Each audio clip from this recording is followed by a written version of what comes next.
Dear friends and colleagues, my name is Hagen. I am the rector of this wonderful University of Bergen. And heartily welcome to the University Åla. Welcome to the conference Why Queer History Matters. After decades of activism and political work, homosexual acts between men were decriminalized in Norway in 1972.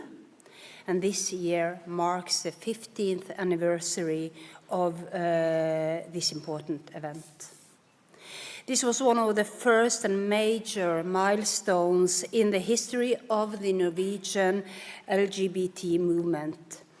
For the 50th anniversary of this milestone, we are celebrating the year 2022 as the Queer Cultural Year, an initiative from the Queer Archive, the National Museum, and the National Library. I am very proud that the University of Bergen is taking an active role in this initiative. But the Queer Culture Year is not only about celebration, it is also about contemplation. It is about studying, learning, and growing as a community. It is about asking questions and about learning from the breadth of queerness, present and past. As a society, we have not learned enough about queerness, and understanding it is important for many reasons. The most immediate and obvious reason is that of liberation and tolerance. We all wish to live in a society where human dignity is equal and universal. No one should face discrimination based on their identity. The American woman and civil rights activist Fannie Lou Hamer put it well when she said, "Nobody's free until everybody is free." By knowing our history, we better understand ourselves. Queerness is part of this understanding. Queer history has often been one of exclusion, silencing, and neglect from the majority. This is not random. It is not random who and what we as society choose to limit, to regulate, and to stigmatize. Rules and norms are deep cultural expressions that reveal a lot.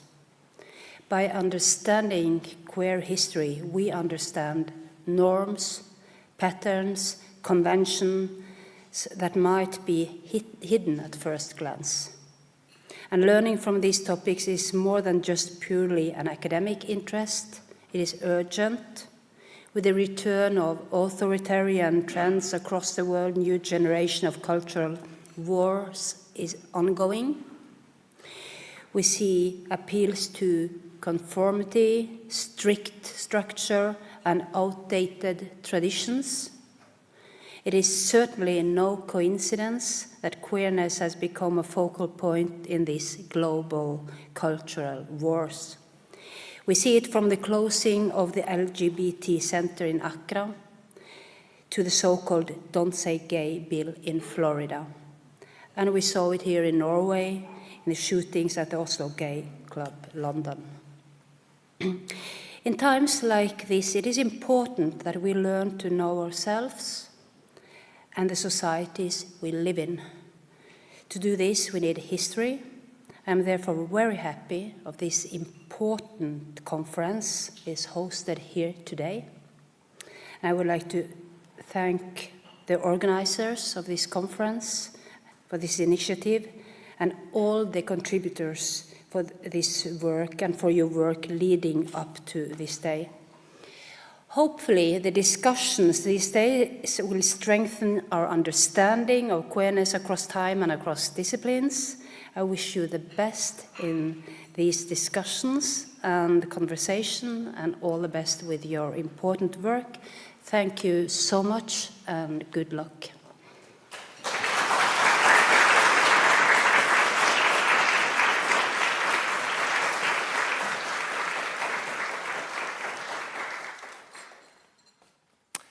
Thank you very much, Rector, for that warm and generous opening to this hugely important conference. And again, welcome to everyone present digitally or indeed in the flesh here in the aula.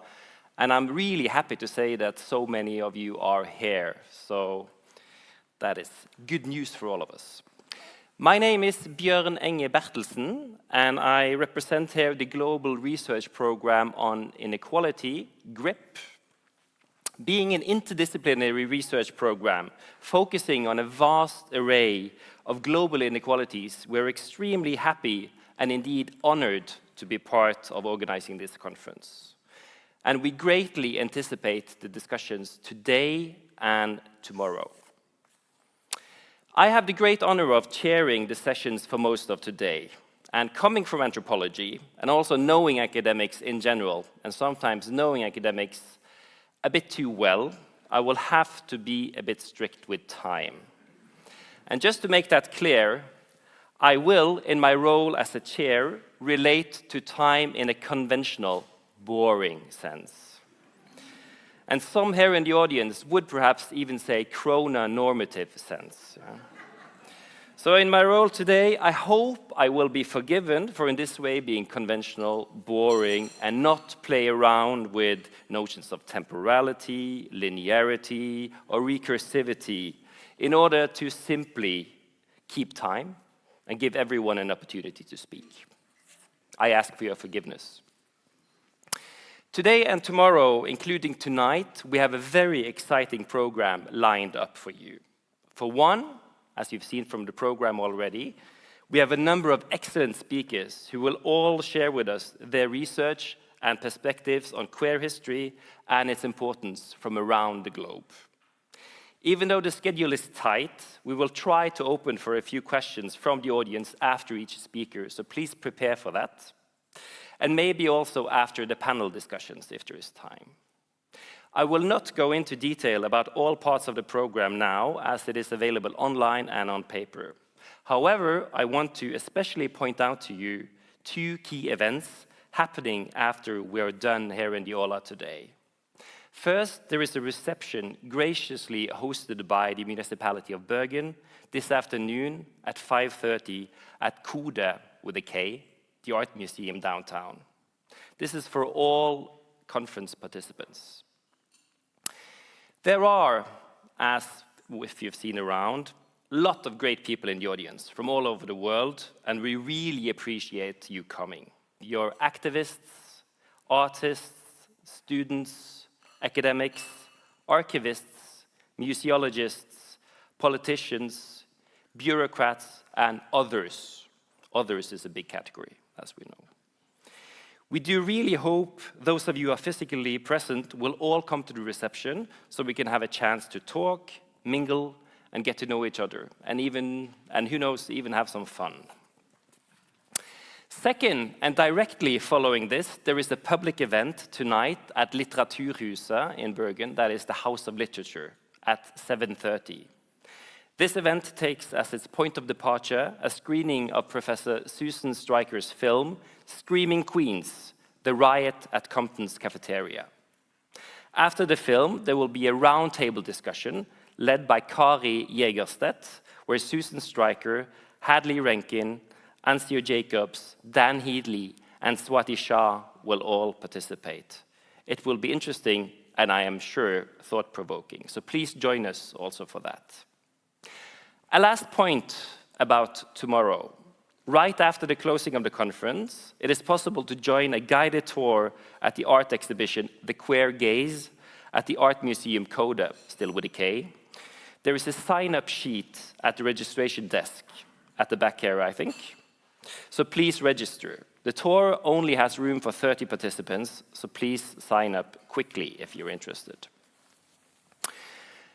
I will very soon introduce the first speaker, but prior to that, I want to mention that we have outside the University Museum, perhaps also in the environs here, uniformed and ununiformed policemen with us.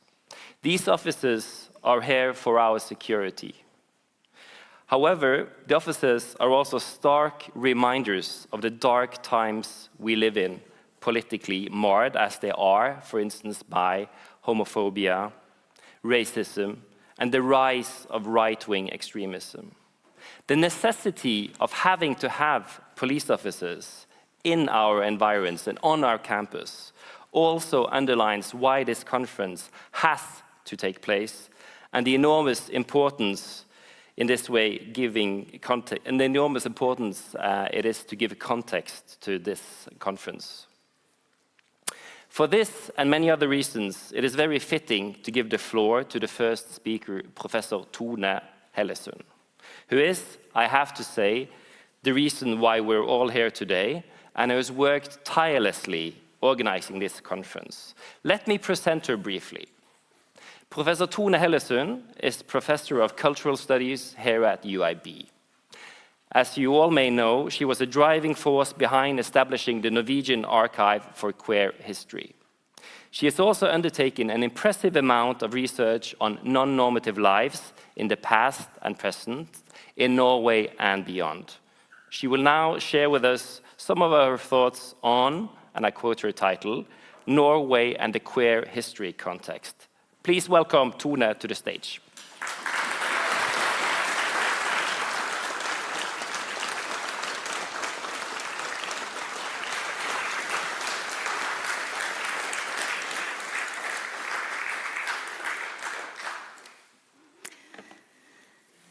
And around 1 o'clock in the morning of June 25th, 2 people were killed and many people injured in an attempted mass shooting during the Pride Week in Oslo. The police strongly suspects that the shooter was influenced by radical Islamist ideology and that his attack was aimed at the LGBT community in Norway. As a consequence of the shooting, the big Pride parade in Oslo was cancelled, and this is also the reason why the police is here today, as Bjørn mentioned. In July, the former Norwegian Prime Minister, now Secretary General of NATO, Jens Stoltenberg, posted a photo of himself on Instagram participating in a Pride demonstration during a music festival in Norway. A few weeks later, the same photo turned up in the news of the stately owned channel Russia 1 in Russia during an interview about the war in Ukraine. The leader of the Chechenian forces, Abdi Alaudino, stated that he was very happy that Russia is governed by Vladimir Putin so that they will never be subjugated to the rainbow flag. And in Norway, we also have conservative Christians, variants of feminists, extremist right-wing ideologists and Nazis, and also some leftist group attacking what they now called the LGBT ideology or the LGBT agenda. And then, on the other hand, we see the rainbow flag on flagpoles of official buildings, politicians from a wide range of political positions taking part in pride parades, and a wide range of NGOs and public organizations, including LGBT causes in their agendas. Like Margaret Hagen said, queerness has become a central symbol in contemporary culture wars. It is depicted as unwanted elements from many different positions and as a central liberal and human rights symbol on many others. And many of the anti-queer voices depict queerness as something new, something that doesn't belong, something that isn't and has never been a part of the we they want to construct. The history they want to tell is scrubbed clean of queer elements. And then on the other hand, queer tolerance is also often used as a cultural weapon without any understanding of the historical lives, complexities and perceptions that existed before contemporary positions, categories and understandings. What we miss, both by the active censorship and suppression and by the ignorance, is a better understanding of how and why contemporary categories and identities came into being, and also a better understanding of how of the wide variety of how cultures of the past have handled diversity, same-sex sexualities, and gender transgressions.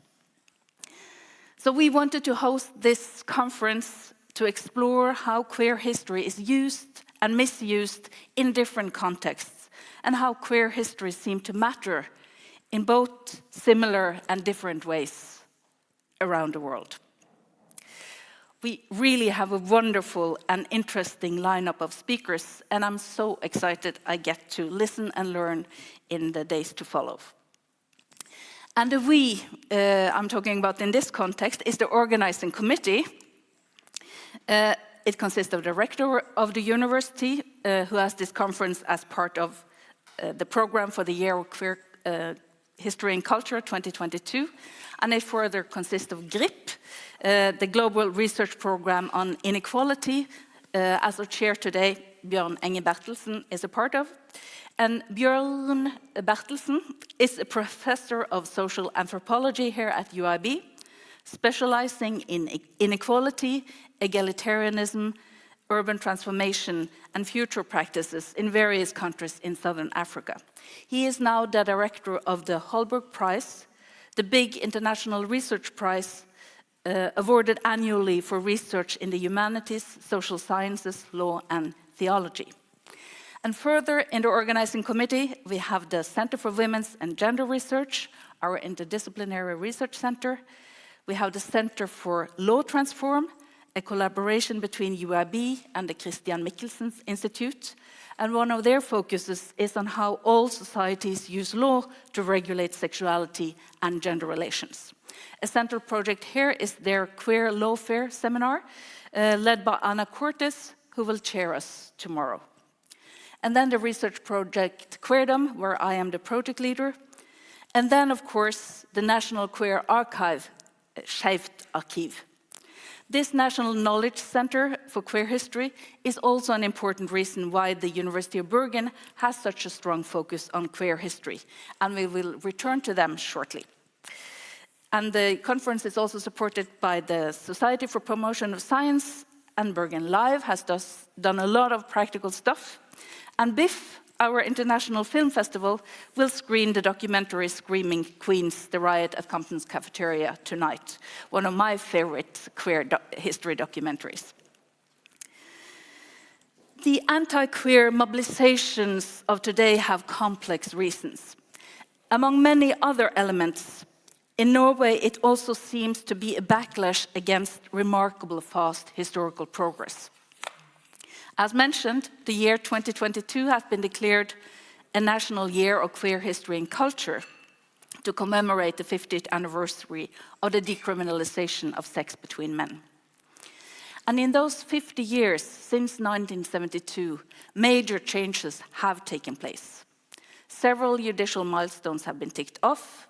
In addition to decriminalization, an anti-discrimination law in 1981, the law of registered partnership in 1993, and its replacement in 2008 by a gender-neutral Marriage Act. And we also have seen a major shift in public acceptance of queerness.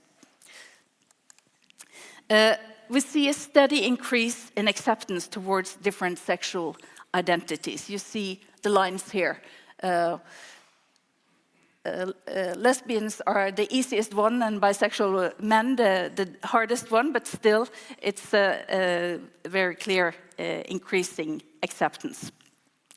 As we all know, the public debates around trans and non-binary genders have been particularly harsh lately, and we unfortunately see a slight backlash here. Still, in 1972, it would have been almost inconceivable that the public opinions would shift this much in only 50 years. The vast majority of Norwegians today are accepting of queerness and are in favor of equal rights and non-discrimination. And several studies have shown how Norway developed a national self-identity as an unusually progressive nation concerning LGBT issues in the late 1990s and 2000s. With its legal progress and recent public visibility of lesbians and gays, it was suddenly other countries that had problems being tolerant of queers. We, here in Norway, we were so beyond all that. And as a result of this sudden cultural shift, the field of queer history has felt a bit checkmate. Almost no studies existed because it had been a history so long thought best hidden and forgotten by archives, museums, and researchers. And on the other hand, this vision of Norway as one of the most progressive countries in the world made the issue seem a bit old-fashioned and exhausted. Why would anyone keep nagging about queers when we were over and done with all that? However, after some years of hard work, we did manage to establish a queer archive in Norway, and it was officially opened in 2015. And the Queer Archive has made us a short video to show us some of their important work. Skeivt Arkiv is the Norwegian National Archive for queer and LGBTQ+ history.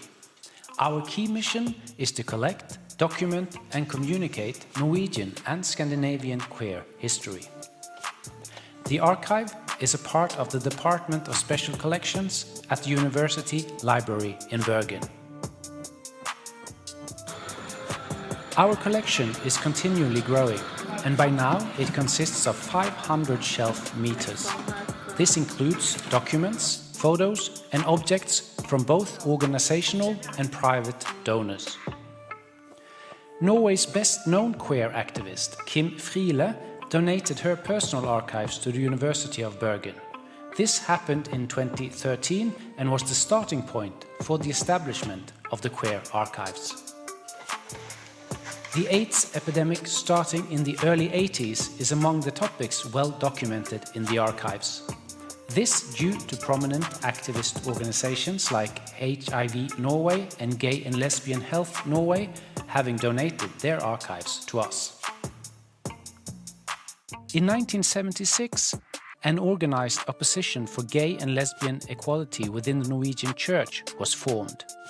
The archives from Åpen Kirkegruppe, Open Church Group, is a part of our collection. That includes the parents division of this group, formed to offer support to parents with queer children. Private donations from activists and other allies are also a very important part of the archives.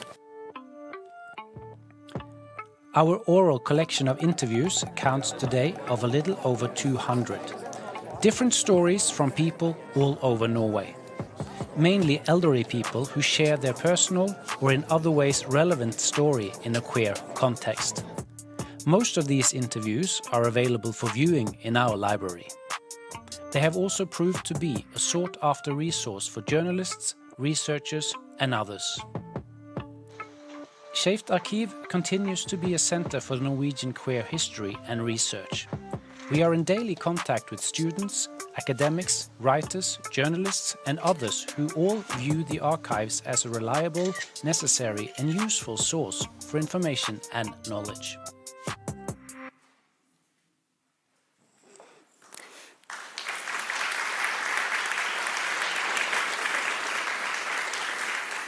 Thank you to the Queer Archive.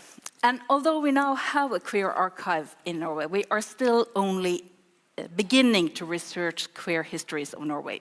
We only have a few PhD theses and only a few other works discussing material in cases relevant to the field. In the last few years, however, we have luckily had several handfuls of master theses in the field, which will be important in the future. And since so little research has been done, mythical perceptions might be more prevalent than empirically founded understandings.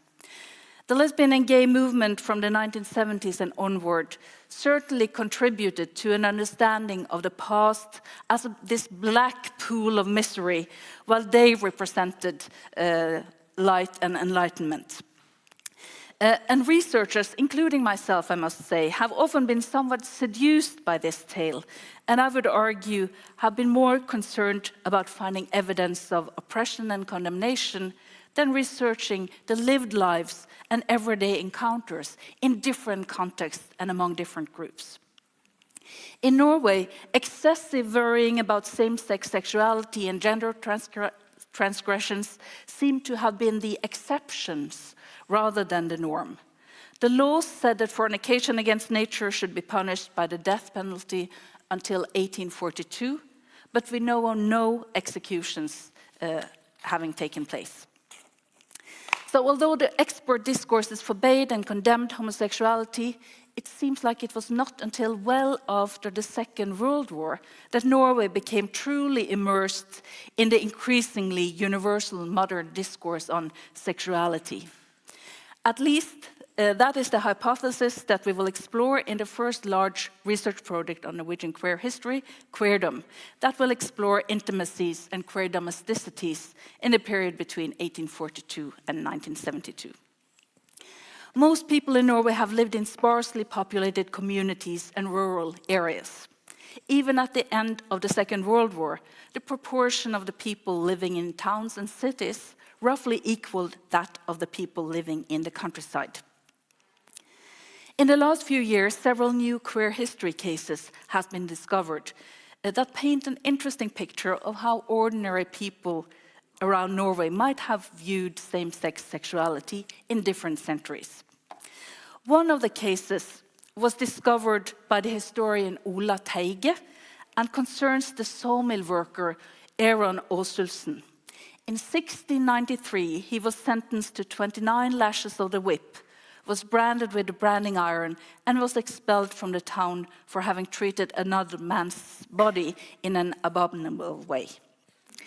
According to the archive material from the court case, Evren had sex with many men in the area where he lived. But the landlady of one of his partners had become suspicious and had discovered what they were doing. She was very concerned that this practice was connected to witchcraft, and she convinced her tenant that he had to so-called draw blood from Evren so that he could cleanse himself from evil.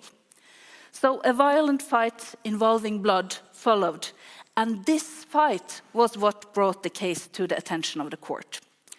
Although Evren was sentenced, he was not given the death penalty that the law prescribed. These same-sex activities had involved several men and would have gone unnoticed in history, as so many other cases have done, without this nosy and meddling landlady. And the other case is about the widow Simonette Wold from an island far up north. This case has been written about by the historian Tonje Louise Skjoldhammer.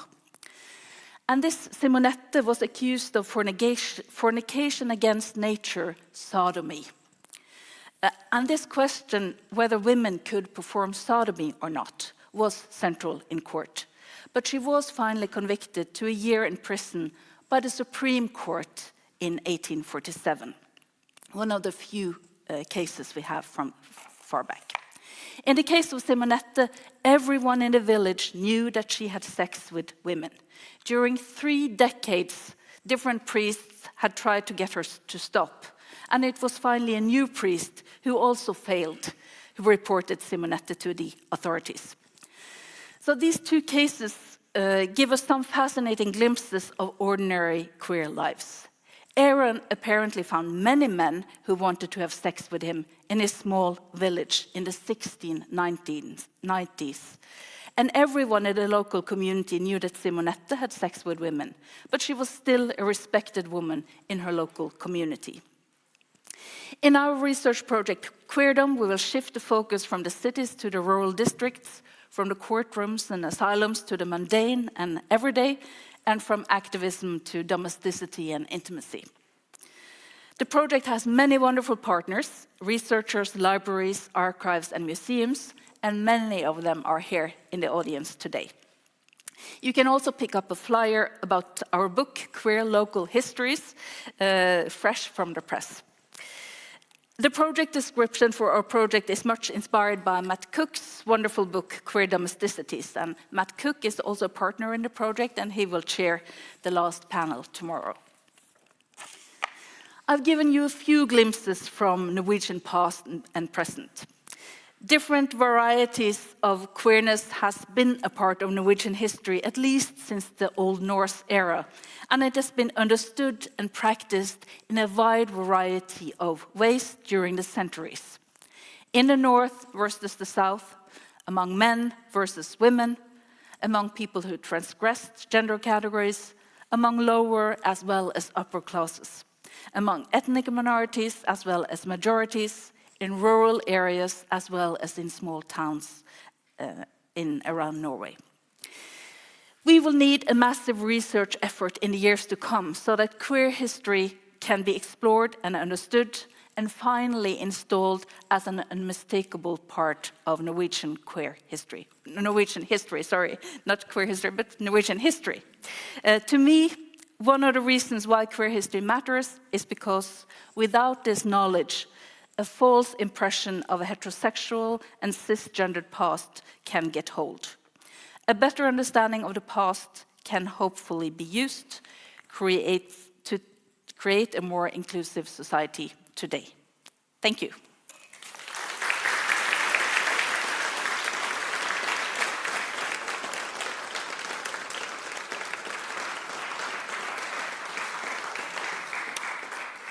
Thank you very much, Tone, for that very inspiring introduction and also with beautiful empirical examples.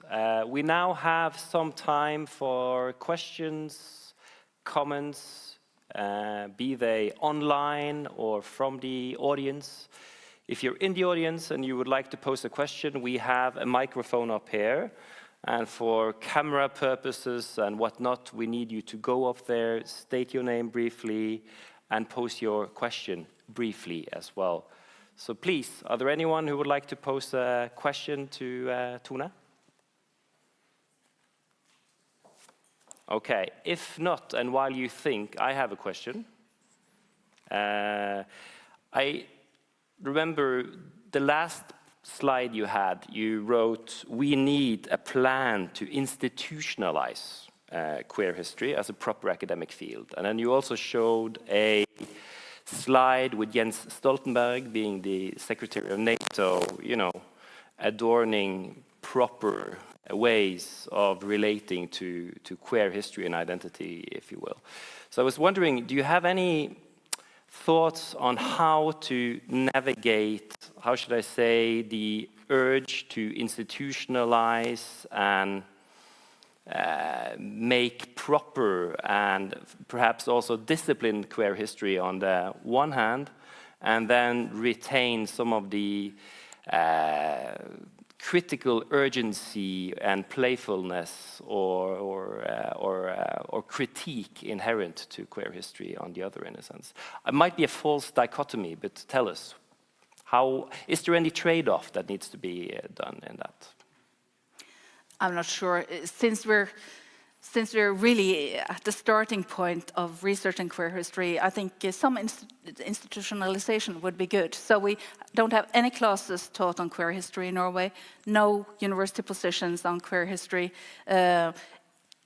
We have, like I said, only a handful of PhD theses. So of course, now the rector has gone, but I think the universities and the research councils and also the government need to do an effort. I mean, for historical reasons, queer history was omitted from all these contexts. Now it needs to be done an effort to mend some of these historical gap. And maybe I can be allowed to explain to our foreign guest the word homophile that you will see on many of the posters around the museum, because in Norway this is still the main term used for gays and sometimes lesbian and gays.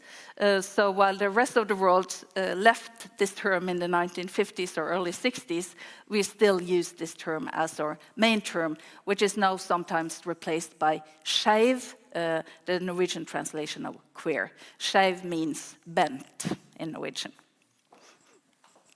Thank you for that. Any comments or questions? The mic is open, and Tone is here to answer your questions. Yes, please.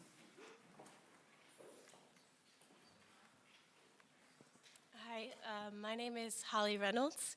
I'm from the States, so I've been spending the last 2 years completing my master's here at the University of Bergen. And something that you had brought up that I have noticed as a foreigner living in Norway is the idea, this mentality of it's not happening here, kind of leading to a sort of stagnation of the research and all of that. And so I, as a young person, have noticed this quite a lot among the Norwegian friends I've made. So I was just kind of wondering if you had any insights into how that can kind of be resolved over time. You know, is it just kind of looking at the history of you know, the queer history in Norway? Is it focusing on like what's happening now? How do you think we get young people to sort of understand in Norway that these issues are still relevant here as well? Yeah, very good question. And of course, some of the sad incidents that has happened this summer has been a reminder to many in Norway that Norwegian exceptionalism does not protect us from these things happening. And actually, last night there was a hate crime occurring in the center of downtown Bergen. So, but I think this conference, you being here, is one small step on the way to making people more aware of these issues and how they are connected to current political debates and trends. There are young activist groups as well, so hopefully we will see. So I think maybe my cohort, the middle-aged, are the most we are caught up in this Norwegian exceptionalism narrative that means that we don't have to touch the issue because we're over and done with all that. So I have hope for the young. There is a question from the back as well, and I'm yeah.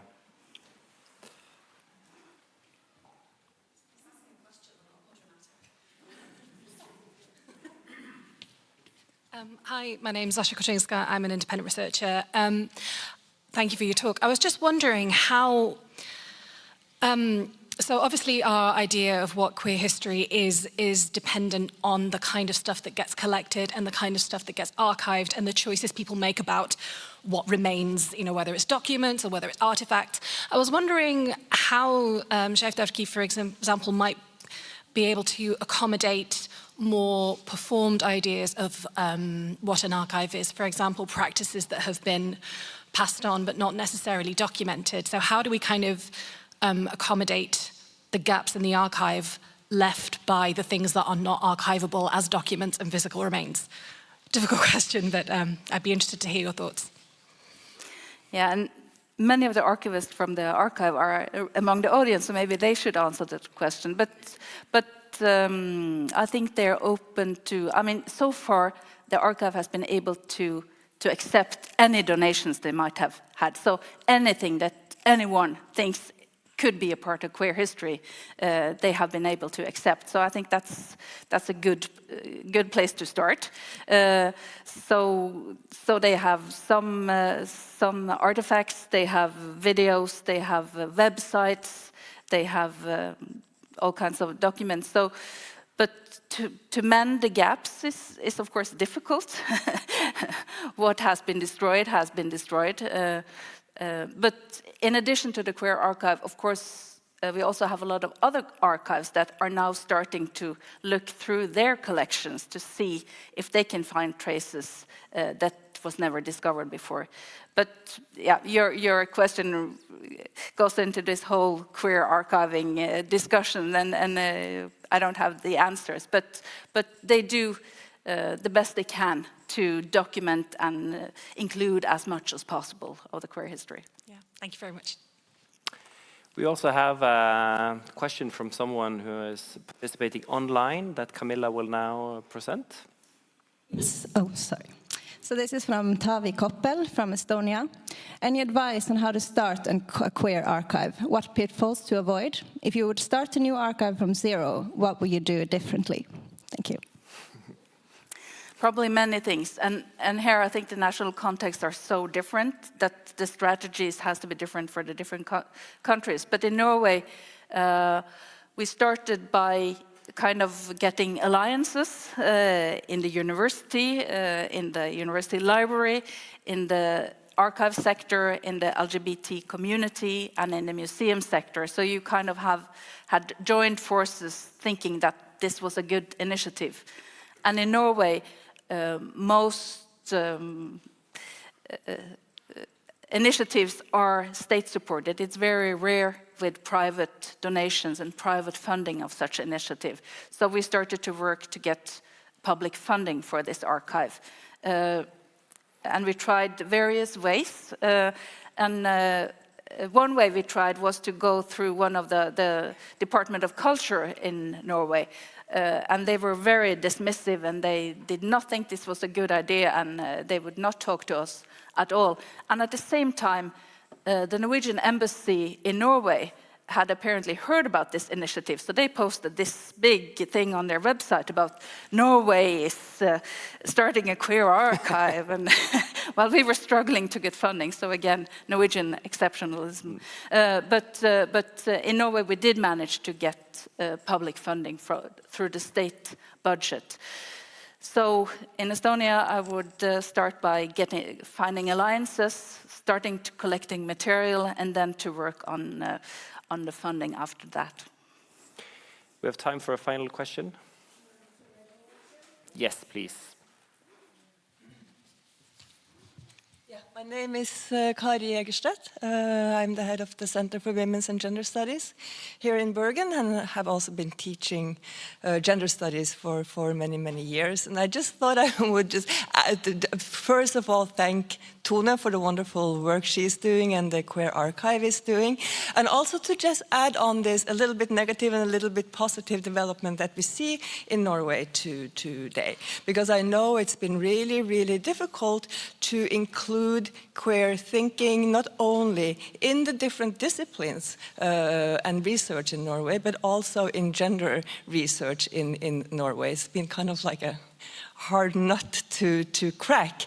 But I would also like to point out that the students we have today are extremely, extremely interested in everything that has to do with queer and with trans. And I think that you're absolutely right in pointing out that the future looks good from some perspective. But of course, the difficult is that there's a polarization that we need to be very, very careful about taking into account when we talk about these things. And I also wanted just to recommend a book for those who are interested in Norwegian queer history. That's written by, I think, Hanne Marie Johansen, sitting in the back here. That's a colleague of mine who published 3 years ago or 2 years ago what is the first queer book on queer history.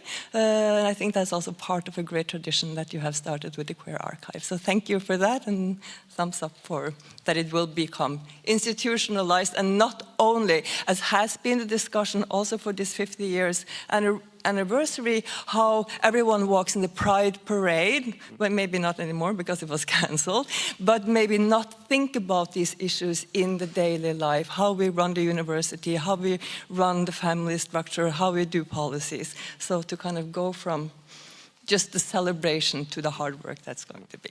Thank you. Tone, would you like to respond? No. To the future. To the future. And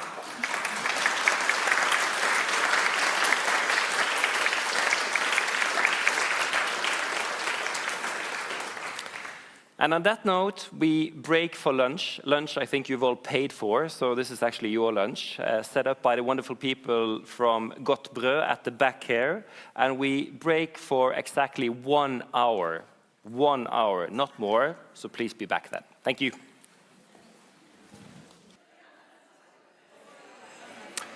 All right, welcome back from our very generous 1 hour lunch break. I do hope that everyone has gotten something to eat, including those joining us online, and I think there are more than 200 people joining us online. So we are really a big crowd today, which is very, very good and heartwarming. We now turn to our next speaker in the program, who is Professor Dan Healy from Oxford University. Healey is professor of modern Russian history, and he has written extensively on the relations between medicine and law, as well as sexual and gender dissent in the Russian context.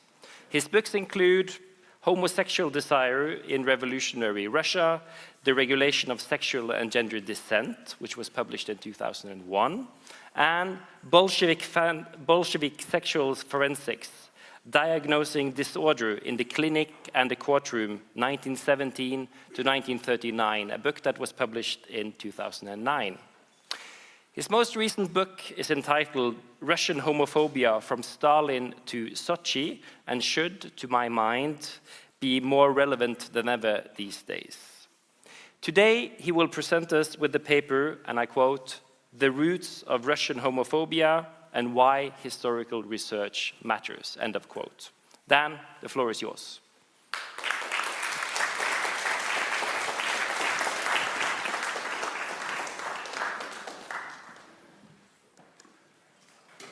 Actually, I have slightly altered the title, and first I should thank Tuna and Bjørn for organizing this magnificent conference. It's very exciting.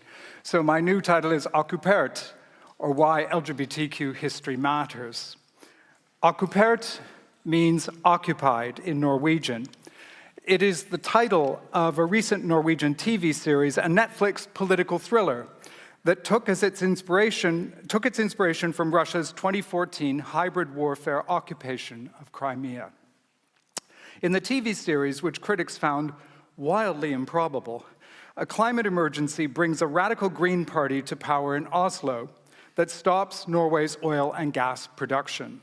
In response, a panicked European Union plunged into an energy crisis, endorses a Russian plan to invade Norway by subtle means, and force the restart of hydrocarbon flows. Toyed with by its powerful neighbors, Norway has long rejected joining the European Union, and it shares a northern border with Russia.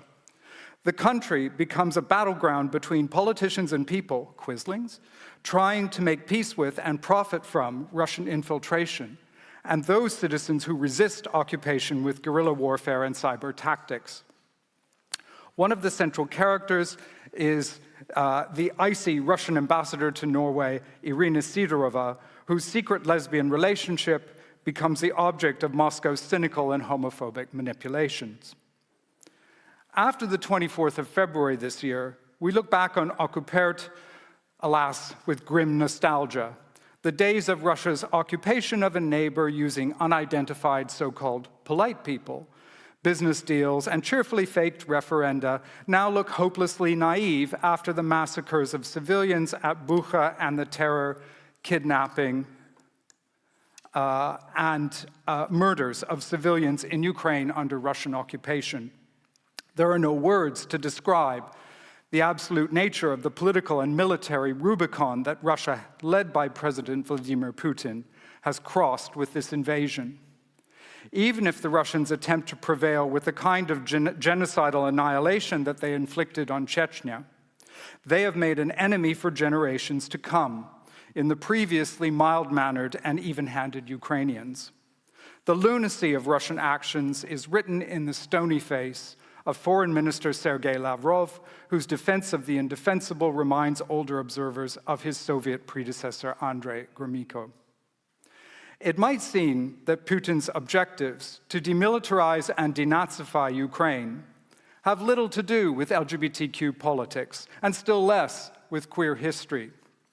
And yet, in the middle of Putin's speech to the world on the 24th of February, when he set out the reasoning for Russia's attack on Ukraine, he mentioned LGBTQ politics in a passage dwelling on the humiliations Russia suffered in the 1990s, when the West supposedly supported Chechen separatism and, in Putin's words, tried to put the final squeeze on us, finish us off, utterly destroy us.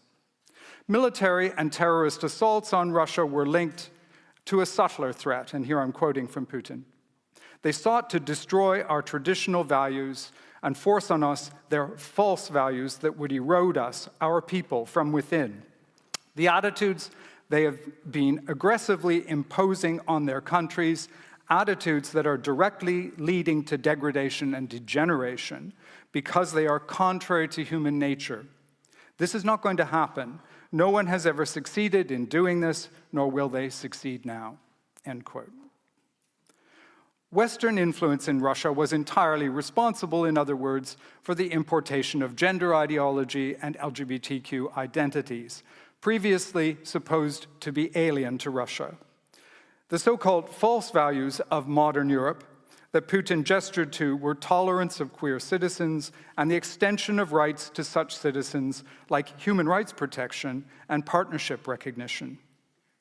The creation of an anti-Russia in Ukraine by a freely elected government that accepted pluralism in its cultural and social politics was intolerable to Putin and his elite.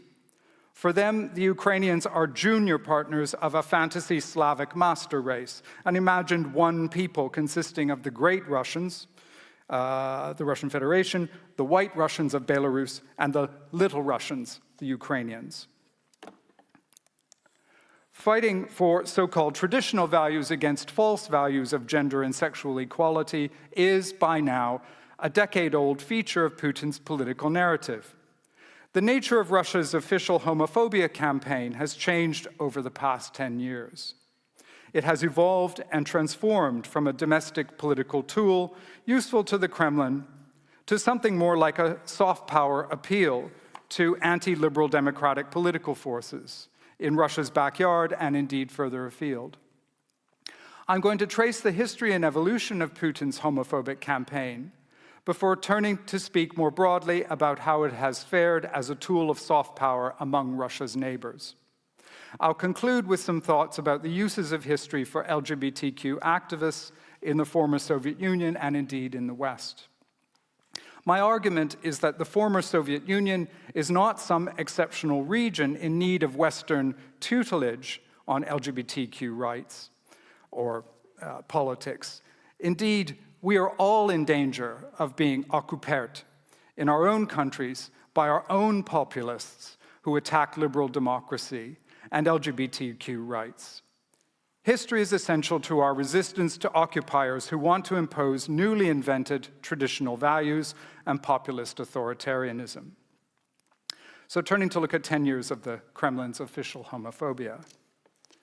10 years ago, Vladimir Putin returned to the presidency after a 4-year hiatus required by the Russian Constitution. His re-election was guaranteed by voting fraud schemes which by then were deeply embedded in the Russian political system. Non-system opposition parties and leaders like Alexei Navalny doggedly pursued political office through elections in a system designed to appear open-ended and democratic. And in 2011 and 2012, mobilized hundreds of thousands of supporters in street protests and social media fraud investigation. Putin's assumption of a third presidential term did not go smoothly, and his official homophobia and anti-feminist campaigns emerged in this moment of instability. The punk feminist Pussy Riot protests against Putin's re-election in 2012 gave the president a stick to beat the non-system opposition. They supposedly supported women infected by Western feminist gender ideology who blasphemed against the Russian Orthodox Church. Metropolitan sophisticates might appreciate Pussy Riot's cathedral protest, but Russians in the regions did not take much persuading that this was what a Russia ruled by non-system liberal democratic opposition politicians would look like. The success of the anti-feminist campaign against the opposition evidently persuaded the Kremlin to deploy anti-LGBTQ campaigning.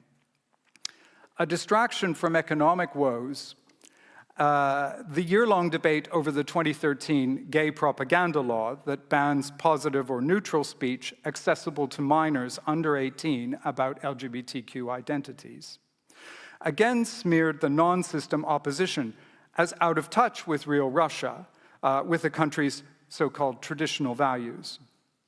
Politicians promoting it silenced the few brave liberal critics of the gay propaganda law with claims that they represented the pedophile lobby. In the end, only one MP in the Duma voted against the law. Now, I could say more about the origins of the gay propaganda law.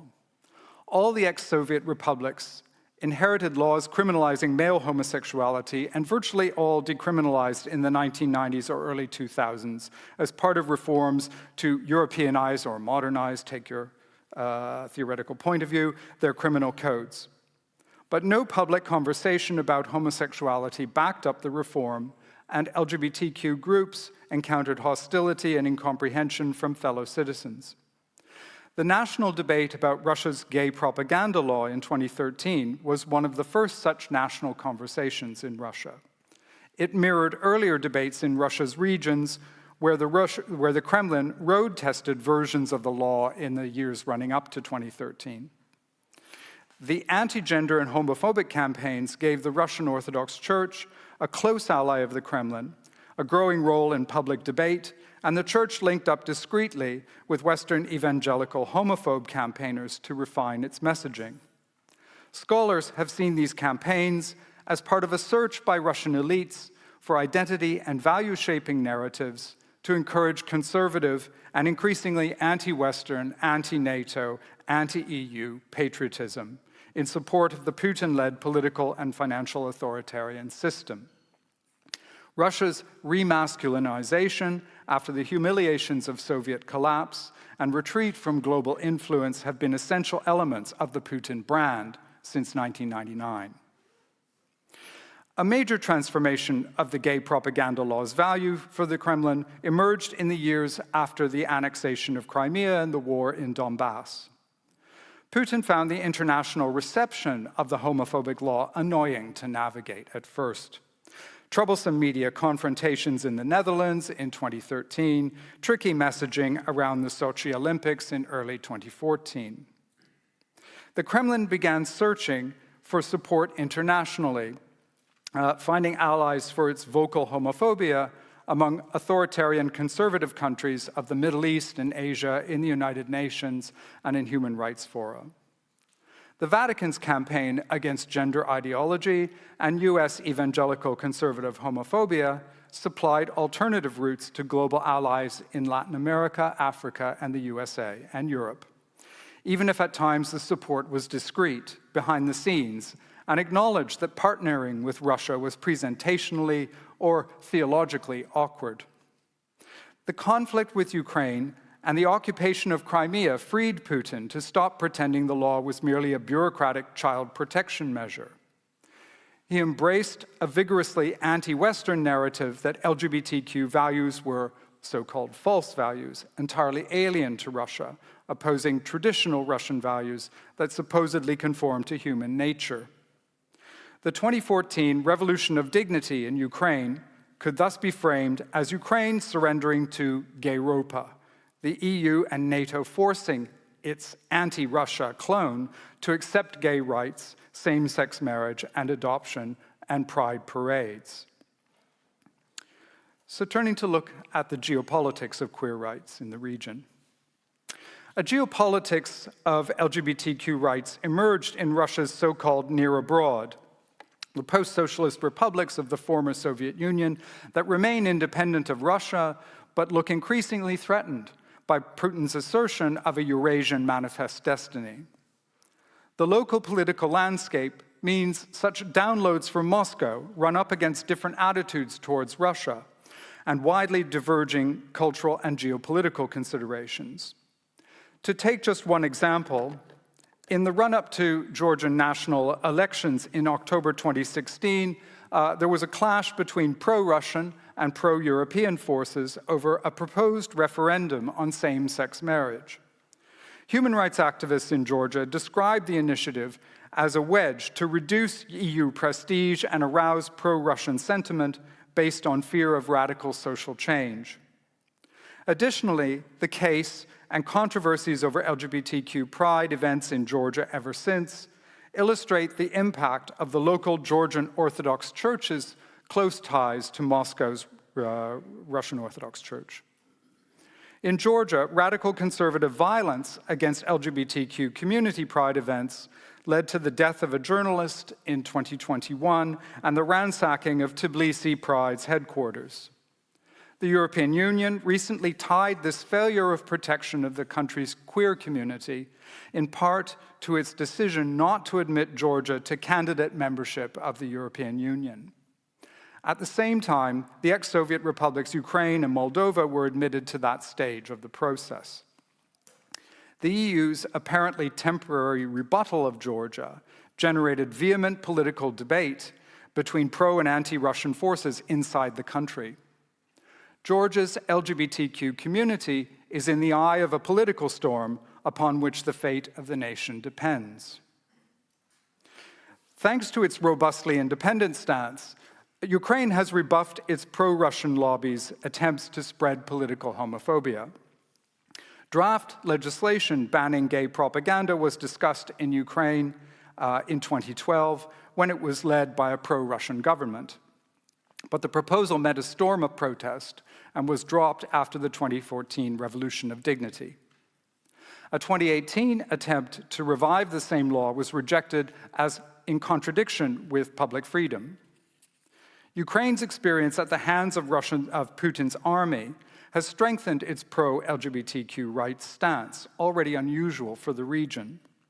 In August this year, President Volodymyr Zelensky responded to a public petition calling for legal recognition of same-sex marriage with a proposal to validate same-sex civil partnerships.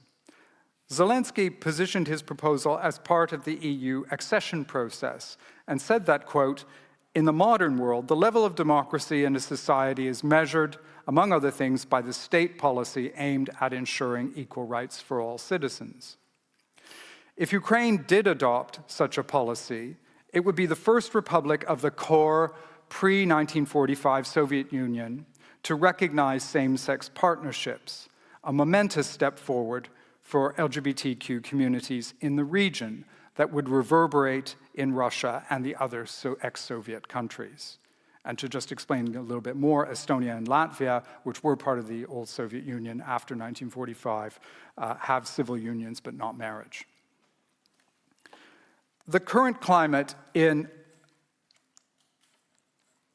Can I get it to move? There we are. The current climate in other ex-Soviet republics means pro-LGBT legislation is unimaginable. Laws similar to Russia's gay propaganda ban have been proposed by pro-Moscow politicians in Armenia in 2013, withdrawn after an outcry in the same year, and in abeyance despite the country's geopolitical and internal precarity. And in Belarus, where a vaguely worded version protecting family values was enacted in 2017, in Kyrgyzstan and in Kazakhstan, and again, in both cases, debate was suspended in the case of Kazakhstan because they were planning an Olympic bid. There's no strong correlation between the closeness of relations with Russia and the success of pro-Russian homophobes in securing passage of these laws. Belarus is the nearest to a political union with Russia, and yet its law avoids explicit mention of non-traditional sexualities. Until 2021, when the country erupted in anti-presidential protests, Belarus was treading an ambiguous line on LGBTQ rights. Kazakhstan has managed to maintain a constructive ambiguity in its relations with Russia until recent turmoil forced its leaders to invite Russian peacekeepers in 2021. Azerbaijan's autocratic leader has not imitated Russian homophobic law, but social attitudes are hostile enough without external influence. Two very poor Muslim-majority ex-Soviet republics, Turkmenistan and Uzbekistan, have never removed Stalin's Soviet-era crime of male homosexuality from their legal codes. So turning now to the uses of history. Knowledge about the history of LGBTQ politics in the former Soviet region is critical for understanding the position of queer communities there today. These queer communities were not the creation of Western agents intent on putting the final squeeze on Russia or its neighbors. They were and are the flowering of a local, indigenous civil society that remains the strongest hope for tolerance, peace, and freedom of expression in the region. Civil society is nourished through historical narratives, and LGBTQ communities need histories to grow, heal, and flourish. In this final section, I'll reflect on why we need to look backwards to go forwards, even in the face of social turmoil and conflict. History and the fashioning of affirmative stories about ourselves have been part of LGBTQ culture since at least the mid-19th century. The earliest gay, lesbian, bisexual, and trans thinkers about the queer condition looked back to history to find models, examples, and heroes. Just about every early 20th century apology for homosexuality has, somewhere in the text, a list of heroes: Sappho and Socrates, Da Vinci and Shakespeare, Tchaikovsky and Wilde. Queer thinkers turned to these famous examples because virtually every queer child grows up in silence, in a world surrounded by heterosexual parents and family, where the queers in the family tree are hidden and queer desires and genders suppressed. Information about queer possibilities is censored. Instead, queer children encounter what Didier Eribon calls insult, an onslaught of homophobia, transphobia, misogyny, and psychological violence if they express their queer desires. It takes very little conditioning in a child's life to produce what Valerie Traub and others label gay shame, the title of an interesting collection of essays on this phenomenon. Eribon calls insult the formative experience in the making of the gay self in our modern Western world. And I would add that insult very much shapes the making of queer selves in the non-Western world today, too.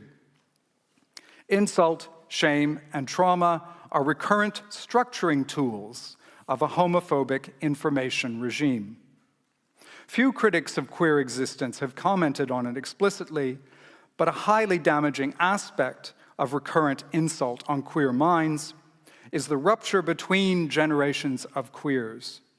We are prevented by shame, by censorship, by homophobia and violence from passing on information about queerness from one age cohort to the next. We live in a world where the transmission of queer knowledge to young people is still regarded widespreadly with fear, hysteria, and political hostility. In such a world, it is fundamentally important to transmit queer knowledge to young people. To know that previous generations have confronted and coped with the dilemma of the queer self is a powerful knowledge to have. To know how previous generations of queers understood themselves is enriching and inspiring. Healing the trauma of insult begins with understanding how others have managed that dilemma. As well, finding patterns and models for living a livable LGBTQ life is the start of a journey of self-realization that could take a young person on endless trajectories.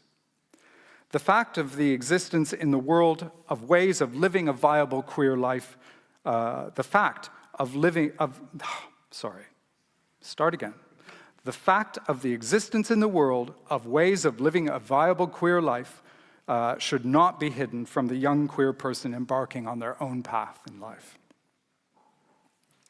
So historical work, and perhaps particularly queer biographical work, can help the next queer generation to heal its traumas, address its questions about constructing viable selves, and rescue young people from isolation and pointless ignorance.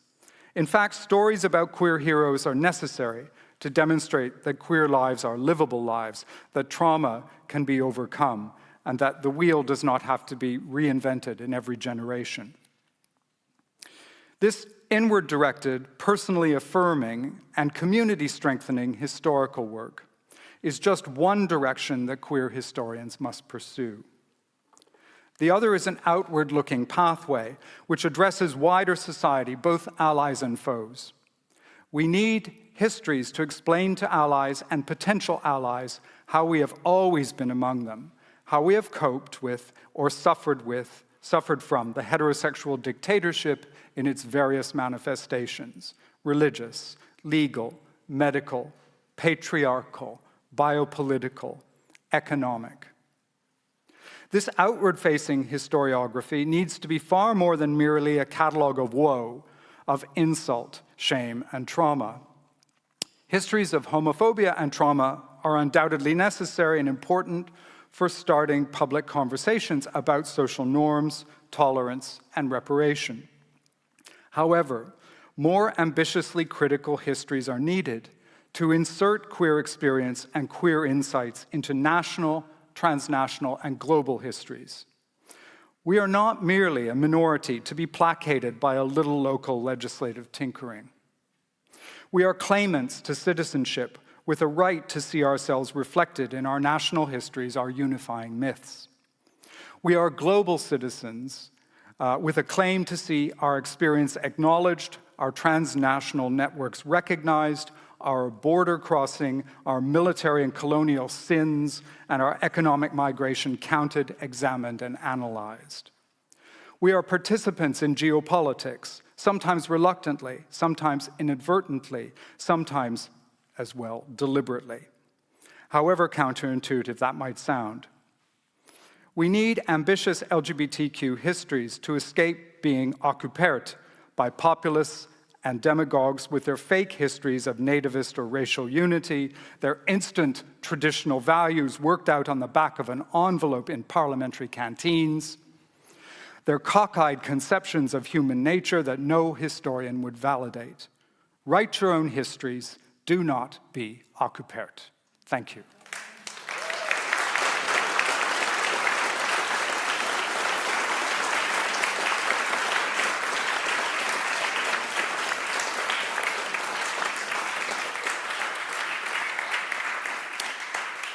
Thank you so much, Dan, for that powerful and evocative speech and talk. I really enjoyed it. We have a few minutes for questions, comments.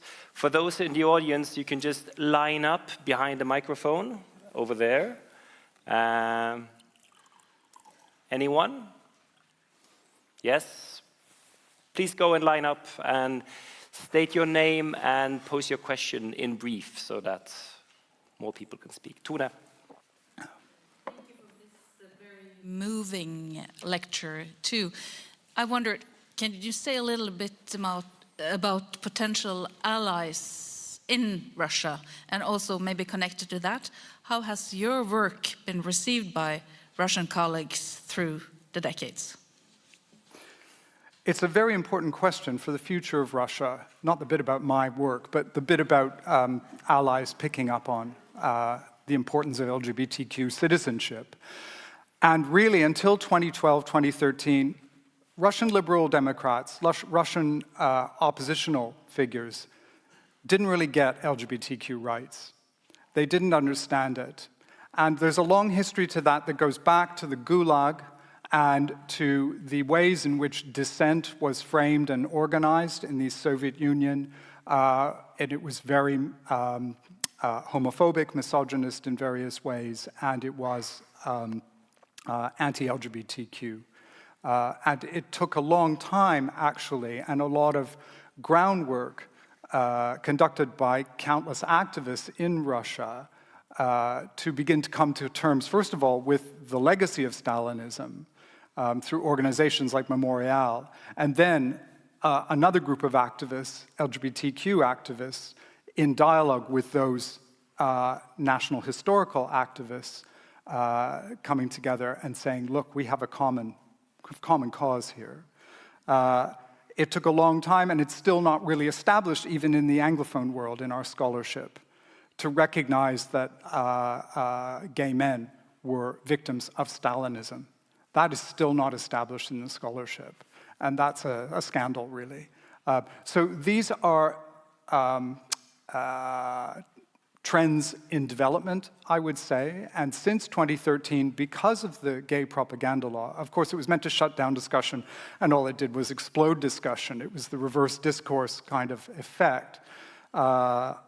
More Russians in more parts of Russia now know what LGBT is.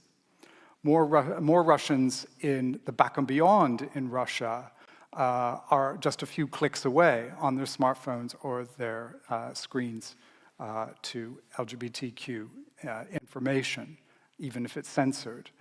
So that there is a very different information environment than there was even 10 years ago, I would say. So Putin's done a lot inadvertently to proliferate LGBTQ discourse in the region. A bit about my work. I mean, it's a new translation of my first book has just come out with Garage Press, which is a museum in Moscow, and it's a very much updated and improved translation, and that was published in June 2022. As part of a wave of liberal projects that publishers threw out into the public sphere, knowing that very soon things will clamp down and they won't have the opportunity to do that. And we had been working on that for about 18 months, and it just got rushed through. But I don't get invited to talks like this in Moscow. We have time for the last question. Hello, Daria Pelishuk from Alta Museum in Northern Norway. You're probably familiar with Masha Gessen, Russian-American journalist who, until 2014, I think, lived in Russia. And she herself wrote in some articles that she felt very comfortable to, on a personal level, to tell her surroundings that she was in a lesbian relationship, her colleagues at work, until the law on the gay propaganda was introduced in Russia. And then, basically, the people were told, now you have to care, now you have to not like what's going on. So can you please comment that? Is it true that until 2012 there was not so much tension, actually, about that? I think I would never contest anything that Masha says, first of all. She has the lived experience of a queer person who grew up in the Soviet Union, who emigrated for part of her time in the United States and then moved back to Russia in the 1990s. And so her experience is, I think, very relevant here. And also, I would point to something in her earlier work. She has a memoir about her grandmothers. And they were a Jewish family in Moscow, and one of her grandmothers worked in an office where she remembers Stalin's anti-Semitic campaign of the late 1940s, and going into an office where she'd worked every day, absolutely normally, perfectly decent relations between colleagues in the office, which was incidentally a letter censoring office, and people making anti-Semitic comments and jokes at her and saying, well, you won't be around here much longer, will you? Masha's family has experienced that, and Masha did experience that in the 2012-2013 debate about the gay propaganda law, and many other citizens too. And since February the 24th, a huge number of LGBT activists have emigrated from Russia and have fled to Georgia, to Turkey, to Armenia, any place where they can go without a visa requirement. So that is another loss among the many losses for Russia as a result of this. Thank you for that and for your questions. We now take a short break until until 1:30, so 10 minutes. But thank you again to Dan and to those posing questions.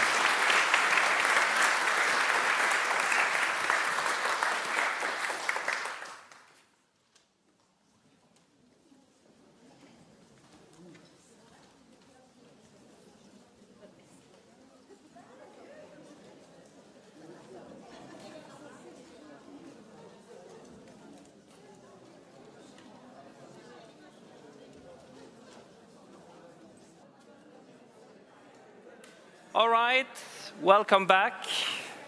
I said a short break, and I meant it, so please find your seats.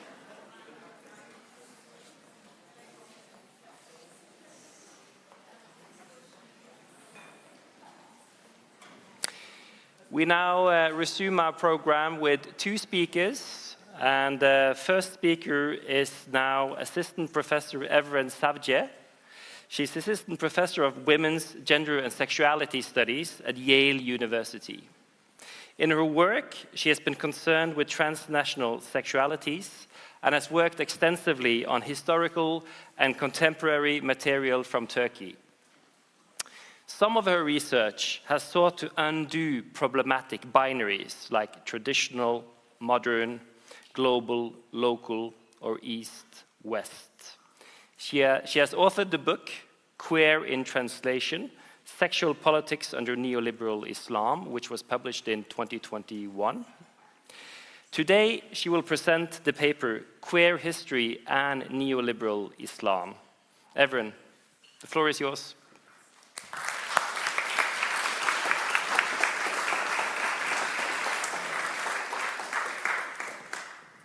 Thank you. Hi, everyone. It's a real pleasure to be here at the University of Bergen with all of you. I want to quickly thank Tone for inviting me to this great conference, and to Bjørn for chairing our session today, and to Enge for being our discussant later during the roundtable. Also, thanks to Sturla for taking care of the logistics, and for really everyone in the organizing units involved in making this conference happen, so many, many thanks. In Sexual Hegemony, Christopher Chitty writes, "The homosexual desire for history is itself historical, the product of a specific social valorization of historical knowledge in the 19th century, the emergence of a dominant bourgeois class presenting its demands as universal, and a supposed opposition between the so-called timeless sexual cultures of traditional peoples and historical ones of metropoles and settler societies. The presence of same-sex sexual behaviors in the former served as proof of legitimacy, naturalness, and universality of the latter." Our conference, Why Queer History Matters, asks us to reflect on the neglect of queer history and the repercussions of such neglect. I will reorient this question somewhat in my talk, and along with Chitty, I will reflect on how queer history is remembered and told when it is remembered and recounted. After all, history, alongside English, is one of the key intellectual domains in which scholarship in queer studies has been produced. Foucault's work, including his history of sexuality, has inspired much discussion within gender and queer studies, and has had much of what is referred to as crossover appeal in other fields of inquiry. Not only will I reorient the conference frame a little bit, but I will also reorient Chitty's own argument, because after all, he's interested in historicizing the academic rise of the history of sexuality and its conditions of possibility. In other words, in our homosexual desire for history. I, on the other hand, will be reflecting on a popular queer desire for history, in particular on Turkish queer activists' occasional references to Ottoman homosexualities. But before I turn to my own case, let me briefly unpack Chitty's argument. Christopher Chitty is concerned with what he terms a homosexual desire for history because he's particularly interested in unpacking the relationship between gay history and gay rights discourses, and the erasure of considerations of capitalism and class from most of popular queer history. In other words, he's interested in the conditions of possibility of the rise of queer history. However, his project is not a rejection of the writing of queer history altogether, but rather a critique of the liberal framing of that history. In fact, his project constitutes of a rewriting of queer history that shows that crises in capitalism and persecutions of sodomy have been historically imbricated. He suggests that, and I'm quoting from him, the political legitimacy of the category of homosexuality rested upon its claims to universality. He argues that the citation of Greek and Roman homosexuality in the 19th and early 20th centuries constituted a liberal reformist response to counteract racist pseudoscience by establishing it as a time-honored custom of Western civilization. He further notes that a focus on deviance and moral panics has positioned the distinction between the permitted and the forbidden as the default paradigm through which to understand sexuality and its history. Foucault's questioning of the repressive hypothesis on one hand and power as a juridical superstructure on the other was key in redirecting our attention away from liberalism and liberal frames, as well as the universality and naturalness of homosexuality and other modern sexual epistemes. But his critique of this liberal impulse is ultimately equally neglectful of questions of capitalism, class, and labor, with his exclusive focus on medicine, science, and psychoanalysis as driving forces of modernity. And equally importantly, Chitty notes, Foucault's critique of the repressive hypothesis has rendered any notion of a counter-hegemonic sexual subjectivity impossible. I share Chitty's concern with the liberal framing of queer history. I also share his concern regarding the foreclosure of any and all counter-hegemonic sexual subjectivity when we follow the Foucauldian critique of liberalism and universality. Yet I wonder if there are other forms of engaging with a quote-unquote homosexual past that are not necessarily counter-hegemonic because they are anti-capitalist in the traditional sense, but neither do they constitute simply a liberal mimicking towards national inclusion. Chitty's lack of engagement with postcolonial theory results in an inability to reflect on moments where queerness is considered not necessarily anti-hegemonic because it threatens bourgeois sensibilities, but because it is understood to be foreign to a particular location. In Out of Time, Rahul Rao studies queer politics in a postcolonial moment where both homosexuality and homophobia are cast as Western. While conservatives in postcolonial locations argue that homosexuality is a Western phenomenon, LGBT activists in return respond that it is in fact homophobia that is Western, referring to the colonial legacy of anti-sodomy laws. Further, these debates unfold in a context where queer academics studying the global north have been critical of the taming effects of capitalism on queer movements, yet queer movements in the global south have come into fruition at the height of neoliberal capitalism. The repercussions of this fact are illustrated in a popular homophobic accusation in Rao's case of Uganda, which also is happening in Turkey today, regarding the alleged Western-backed and funded nature of homosexuality and LGBT movements in the global south. The argument goes as follows. Homosexuality, and usually transness and genderqueerness is also folded into this very large category, is a Western neo-imperial cultural project that aims at destroying national cultures and moral values of the global south. So there are also a lot of parallels with the Russian case here. This argument is backed by emphasizing the Western funding local LGBT organizations usually seek and sometimes receive. To give you one of my favorite examples, a now defunct religious right paper in Turkey, The New Word, Yeni Söz, headlined its news about the Pride Week 4 years ago as, in quote, the perversity coalition of global demons, LGBTI, in which they refer to Soros-funded, imported faggotry. It is precisely in this global moment and under Turkish AKP government's neoliberal Islam that Turkish queers references to Ottoman homosexuality is registered differently. Here, as I move into discussing this particular hailing of queer history, I would like to hold in tension a focus on the role neoliberal capitalism plays in the increasingly wider, if nonetheless disproportional precarization of peoples, with the postcolonial critique that is needed to understand the reignition of frameworks of culture wars that freeze vast places and people in time. In other words, I join Chitty and Rao, who both emphasize that we need to historicize homophobia and transphobia instead of treating them as anachronistic psychological attributes. Following them, I ask, what role do capitalism and contemporary right-wing uses of the national and the local as discursive categories play in the contemporary articulations of homophobia, transphobia, and queerphobia? In my book, Queer in Translation, Sexual Politics Under Neoliberal Islam, I have argued that Islam in contemporary Turkey cannot be understood outside of histories of Cold War and neoliberal capitalism. The intellectual focus on secularity as the determining feature of liberal modernity in Muslim-majority countries, as opposed to capitalism, for instance, has culturalized Islam and positioned it as a timeless victim of Western modernity. I agree with Rahul Rao wholeheartedly that if postcolonial critique is to remain meaningful today, and I'm quoting from him, it cannot avoid wading into the messy critical task of determining how responsibility for ongoing oppressions must be apportioned between colonial and postcolonial regimes. In that spirit, I suggest that we focus on the complicities of contemporary politicized right-wing Islamism with neoliberal capital and the corresponding morality politics that ensue.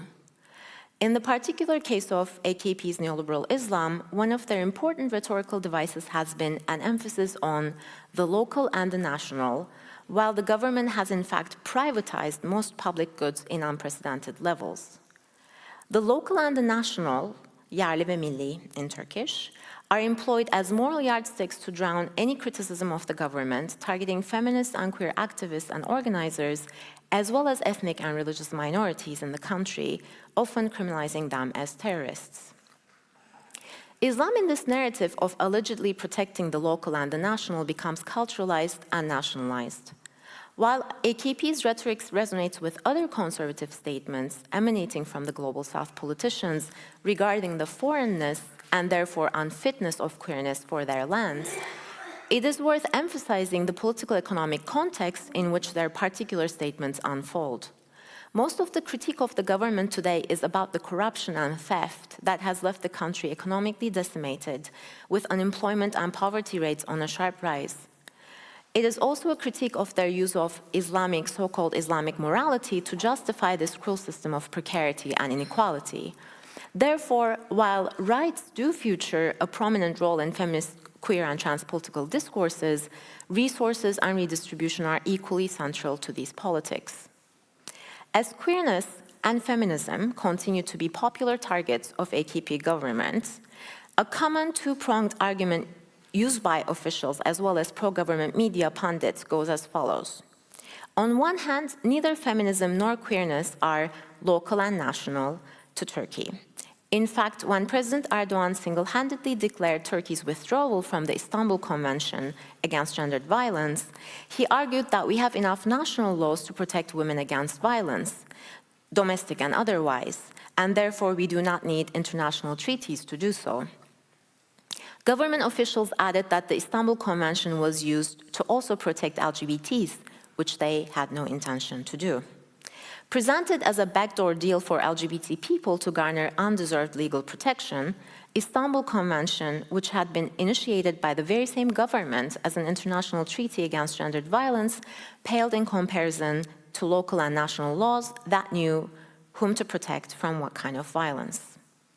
On the other hand, arguments against feminism and queerness also take the form of AKP-appropriated politicized Islamic discourse of human nature. Fıtrat, a term that refers to Allah-given nature of people and things, has been evoked to suggest that motherhood is in women's fıtrat. Women who refuse to become mothers as a result are not only coming up against social, but also religious expectations. Arguments are also put forth that homosexuality is against men and women's fıtrat. For instance, in a fascinating news segment, Professor of Business and Human Development, Mehmet Fuat Arslan, states that while homosexuality is against fıtrat, the Allah-given nature of humans, the moment you invite people to act in alignment with fıtrat, you are immediately attacked for being homophobic. He ties this strong lobby that has become powerful in Turkey to an emerging field called cultural studies that has, through discourses of feminism and questioning of power, crafted an alleged intellectual infrastructure in order to render homosexuality acceptable. One of the key rhetorical devices the AKP government has employed since their rise to power under the leadership of Recep Tayyip Erdogan that serves as an important piece of the local and the national has been a continual emphasis of a Turkish pride in the Ottoman past. Also referred to as Neo-Ottomanism by scholars, I find that this move accomplishes the following three things.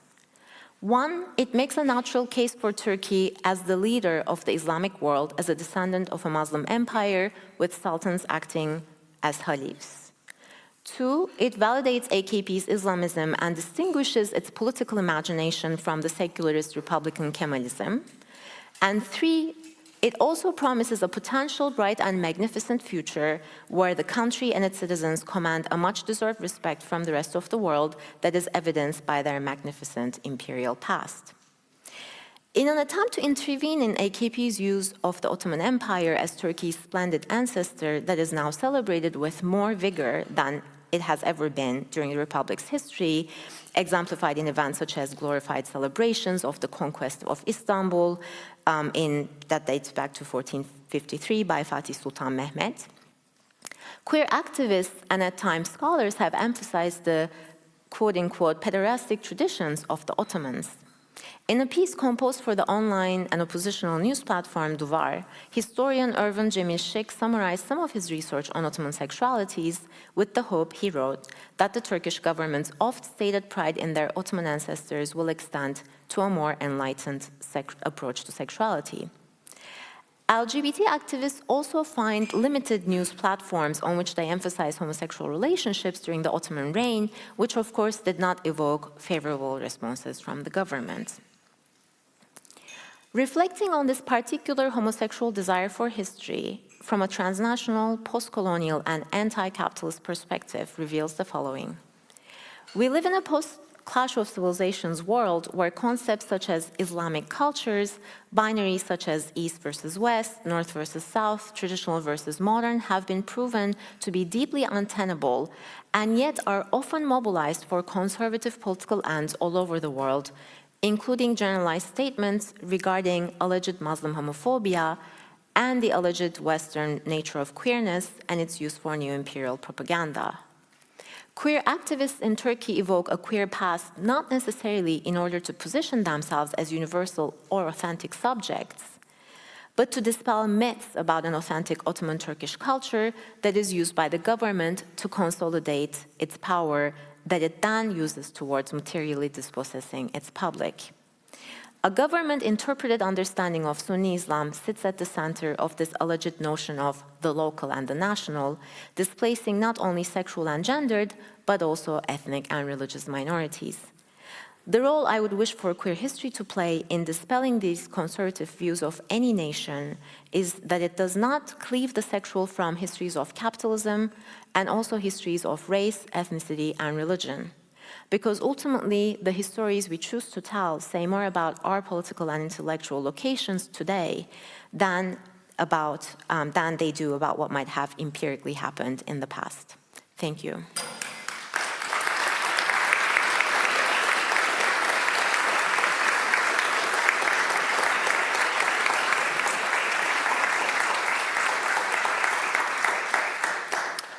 Thank you very much, Evren, for a powerful account of, the fight over history and temporalities and the kind of discourses that one can imagine in the Turkish context.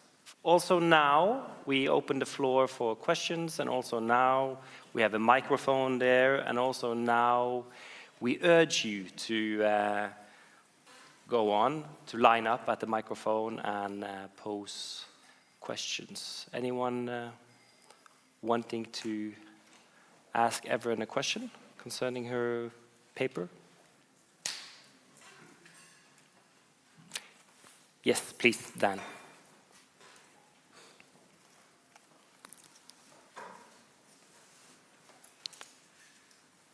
Evren, thank you for this exciting and provocative reading of AKP politics and the appetite for queer history. I think our two talks juxtapose two different ambitions for queer history, and I want to know what you think about LGBT activists in Turkey using queer history. Are there appropriate ways in which they can do that? And is there ever a case for attempting to, let me put it like this, weave oneself into the national narrative? Or is it a question of ethics about which national narrative you weave yourself into? I'd like to hear your thoughts about that. Thank you so much, Dan. It's such a rich question, and I know there might be other questions, so I'll try to be brief. But in some ways, yes, but in some ways, I mean, there are lots of parallels too in our talks, but in our sort of approach to history in these particular talks. So queers in Turkey, queer activists in Turkey also engage in their own ways of sort of archiving their own history. I think that to me, archiving social movements is a very different thing than archiving a homosexual past. So let me start there, maybe, to distinguish that. I think that dissident political engagements, I think, are told for different reasons than trying to make queerness acceptable by positioning it as a timeless, universal quality or good or way of being. And I think that I do have to say I do agree with a lot of the sort of like ethnic studies and critical race studies scholars who have deeply problematized this discourse of universality. But I think we can think about history without having to go the route of universality and its usefulness for our existence today. As Tune was also mentioning, right, like this, there is a way in which these developmental narratives of things are getting better have also been quite harmful in various ways. But I think that it's really important to archive certain paths that ultimately are also really intersectional. They're never just about queer history as in it's a history of sexuality purely. And I think it's really, I find Chiti's sort of provocation really helpful to think outside of forbidden versus allowed dichotomies of to think about how else has sexuality been regulated. Am I going too long? Okay. So I think that there is, and I am a huge believer in social movements and social change. So I think to document that kind of history is really, really useful, and that never ends up being just about sexuality. It ends up being about so much. It's about labor movements. It's about racial minorities, etc. So I think in that sense, yes, I'm all for it. But if it gets distilled into this particular specification, or specialization, then I see the problems with it a little bit more obviously, if that makes sense. Thank you. Any other questions? Tuna? Thank you, Evren. And could you say a little bit more about how queer historical research is received and potentially disseminated? You said a little bit about the press situation, but say a little bit more about that. And also, the academic presses, and how many people in Turkey are researching queer history? What is the landscape kind of, and what are the potential consequences of this kind of research? Thank you for that question. I mean, it's a complicated thing. I cannot say you can't research it. There are scholars, not all of whom reside in Turkey, though. There are scholars of queer history. And unfortunately, something that people have been working against a little bit is the Ottoman-Turkish break, as if history is not continuous, but ruptures at the end of empire and restarts, as if you hit the restart button at the beginning of the Republic, which has, had lots of repercussions regarding the Armenian genocide, what gets recognized as history, what doesn't. So people are also trying to write up against that. But I think a lot of the, for instance, archival work, the work of archiving is done completely voluntarily by activists. I know one of the main Istanbul-based activist organizations, Damla Istanbul, doesn't even have an office anymore. So another, feminist libraries for now keeping all their archives, but we don't know what's going to happen to it. So it's a little sad, and it's not like individual historians can or should, for that matter, take on these archives. There is no funding for it, certainly. This government's not going to fund queer anything, including queer history research. And I want to say probably the scholars I can think of who have been writing mostly about Ottoman sexuality, really, not so much about the kind of the early republic sexuality. A number of them reside outside of Turkey, but they are connected. I mean, they come and go. It's not like they're in exile. But it is not a great time for doing research on queer studies at home. I think that, things, abstracts are rewritten if they're going to get submitted to the Council for Higher Education, of master's thesis, like things like that. So there's a lot of, I think, self-censorship too. But this doesn't mean that people are not writing or publishing, or it's just that it's not a pretty clear and open road. Thank you. I see no one else has lined up, so I think I will ask you a question. Okay, great. In your talk, I mean, it was very interesting. I mean, you seem to indicate that there is, in a sense, a competitive rush towards, appropriating Ottoman history, in a sense. One by the regime, and the other more strategic, perhaps, by queer activists or queer historians. And I was wondering if you could reflect on potential pitfalls, politically, strategically, of rushing towards a golden age, because you could make the argument that this is a very nostalgic move. It's problematic, because you have to discipline the Ottoman history in order to make your point, in a sense. So could you respond to that? Thank you, Bjørn. That's a great question. I think that what I quite like about how queer activists have engaged this question is they're not really claiming a history in that Ottoman history. They're just saying that you're not really telling the actual story of what happened when you try to fold Ottoman history into your national pride. But they have a pretty, I think, disidentified, and in some ways also kind of this is what happened back then kind of approach. But it is not an identification, it's not a self-authenticization or self-historicizing.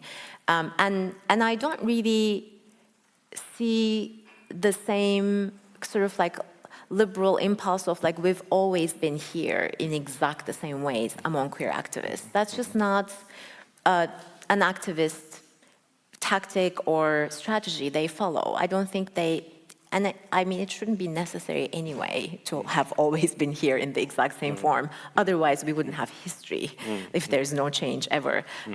So that, I think, and there are now some kind of younger historians who are doing interesting, they're not always, I guess, historians. They work on history, but they're coming from different fields, who are also, I think, who will be complicating this. So the research that has been published so far on Ottoman sexuality, because it has been this mostly focused on sort of like love between adult men and boys, and the poetry, and ghazal poetry written for young boys. And there are other kind of uglier histories that people have shied away from writing. So Hamid Arvas from UPenn is writing about like abductions of young boys into the palace, but also into the Janissary. So there are unpleasant, quote unquote, homosexual histories that people don't always want to write about and talk about. So I think it's going to generate interesting discussion and more richness, I think, to actually reflect about sexuality in the past, that kind of stuff. Thank you very much, Evren. Thank you.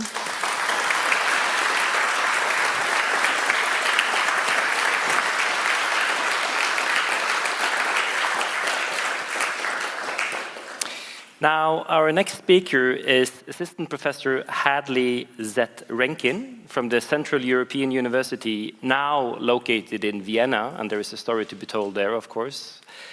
Renkin is an anthropologist by training and works in the field of gender studies. Having worked broadly on East European politics of sexuality, he's particularly concerned with the increase of public homophobia. Renkin has published extensively on a number of fields, including post-socialist homophobia and the politics of pride, Hungarian LGBT history-making, and sexual geotemporality. This afternoon, he will present a paper entitled, and I quote, "Post-socialist homophobia and the lesson of history's past, present, and future. End of quote. Hadley, the floor is yours. Thank you, Bjørn. I'm just going to grab some water. Please. So I should say I'm very excited by the points of contact between these different talks. I think it's going to be an interesting conversation. Okay, I'd like to first thank Tone and Bjørn and the Queer Archive and GRIP for inviting me here, and the University of Bergen, of course, for hosting us all. I'm sure that it's not news to anyone here that despite the well-known presence of some exceedingly queer people in the highest ranks of Viktor Orban's Fidesz party and government, I think I only need to refer here to the notorious Szájer incident, in which founding Fidesz member and Minister of the European Parliament, József Szájer, was recently caught with ecstasy in his backpack, sliding down a drain pipe to escape police raiding a Brussels gay orgy. Despite this, Orban and Fidesz have, since 2010, instituted a national reproductive regime grounded in anti-queer rhetoric, as well as concrete efforts to cleanse both Hungary's national history and its current life of queer people in politics. So that's Szájer, that's the drain pipe, and this is a straw that people made of the event. This heteronational turn in Hungary has hinged on sexual knowledge and its importance to past, present, and future. Perhaps the most famous recent example is the Hungarian rights reaction to the 2020 publication of Wonderland is for Everyone, Mese Ország Mindenkié, a book of inclusive non-normative fairy tales for children, reworking Hungary's mythic traditions with non-traditional heroes, a young girl who becomes a slayer of giants, a deer who cannot grow his own antlers but finds others, and a prince who finds happiness with another prince. The book strives, in the words of its editors, to offer young people stories that show as possible and lovable figures or paths different from the traditional. Not only did Orban himself speak up publicly to condemn the book, warning that in Hungary there are laws that apply to homosexuality, and that while Hungarians treat the phenomenon of homosexuality with patience and tolerance, there is a red line that cannot be crossed. Leave our children alone, he said. But as well, Dora Duro of the far-right Our Homeland, Mi Hazánk party, held a press conference at which she physically destroyed a copy of the book by running it through a shredder, which is what she's doing here, calling it an aberration, not part of either Hungarian culture or the future of the nation. Equally well known, I think, is the Orban government's reshaping of Hungary's constitution and laws. Fidesz's 2011 rewriting of the constitution redefined not only marriage as an explicitly heterosexual institution, the conjugal union of man and woman, but the family as both grounded solely in this kind of marriage and the basis for the survival of the nation. In May of 2020, the government further modified the constitution to clarify that marriage meant the mother is a woman, the father is a man. And at the same time, they also made it illegal for trans and intersex people to change their assigned birth gender. In December 2020, Parliament passed legislation banning adoption by same-sex couples. The same law also severely curtailed adoption by single parents, previously a way that same-sex couples could adopt and parent. And in June 2021, the Fidesz-dominated parliament passed 157-1 a new law entitled On Stricter Action Against Pedophile Offenders and Amending Certain Laws to Protect Children. Similar to, and likely modeled on, the notorious 2013 Russian anti-gay propaganda law that Dan mentioned, this law bans the representation in advertising, educational materials, or any media content accessible to people under 18 of any information considered by the government to promote, quote, deviation from gender identity, gender reassignment, and homosexuality. One result of these laws, especially this last media representation law, is the probable banning of Hungary's only queer school outreach program. The program Getting to Know LGBT People, or in Hungarian, Melegség és Megismerés, has visited 40 to 50 middle schools a year since 2004, with queer volunteers telling their life stories to explain issues like coming out, homo and transphobia, and bullying, as well as letting students know that queer people have existed and been important in history. Sex education, of course, has long been a key site of the Hungarian rights struggle to control children and sexual knowledge. And getting to know LGBT people has for years faced intense right-wing opposition, as in this picture here on the right, of right-wing activists invading one of the group's meetings. Now the Hungarian government has announced that no one besides parents should have a say in the sex education of children, and that therefore the law bans sexual, homosexual, and heterosexual propaganda targeted at children, but of course there's no recognition of such a thing as heterosexual propaganda. Here too, the ban has been justified by invoking the need to protect children and families from certain kinds of knowledge for the sake of national survival. As Orbán, defending the law in May 2021, put it, if there are no Hungarian children, there's no Hungarian future either. Finally, in October 2018, almost immediately after being elected to a third term, Orbán's government removed gender studies, my discipline, from the list of state-accredited academic disciplines, dismissing as absurd the idea that gender was a social and historical construct, and declaring that the Hungarian government is of the clear view that people are born either men or women. Orbán and his supporters denounced gender studies as a discipline that not only deals with a subject that has no benefit to Hungarian society, but one which, by studying sexual minorities and deepening feminist philosophy, puts at risk the future of Hungary itself. They then forced the closure of the country's only Hungarian gender studies program at the Eötvös Loránd Tudományegyetem, or ELTA, Hungary's preeminent university. What's rather less well known is at the same time, the Orbán government seized almost total control of the research budget of the renowned Hungarian Academy of Sciences, the MTA, which is here, that's Central European University. This move was justified in significant part by claims of the morally problematic nature of some academy scientists' research on topics like gender and homosexuality. And of course, it was this period that the Orbán government was forcing CEU, Central European University, my university, to leave Hungary for Vienna. Here too, this move was justified both by CEU's general liberal leftist agenda, as construed by the government, and the existence of its gender studies department, my department. Closely connected to a dramatic rise of public violence against queers in the late 2000s, including mass attacks on Budapest Pride in 2007 and 2008, all these moves are also part of Fidesz and Orbán's establishment of a broader national political regime, pictures of which you see here.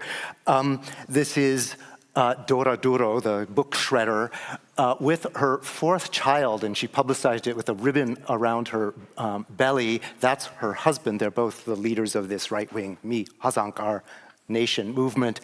And she came out with the phrase, I think at her third child, she said, one for the father, one for the mother, and one for the nation.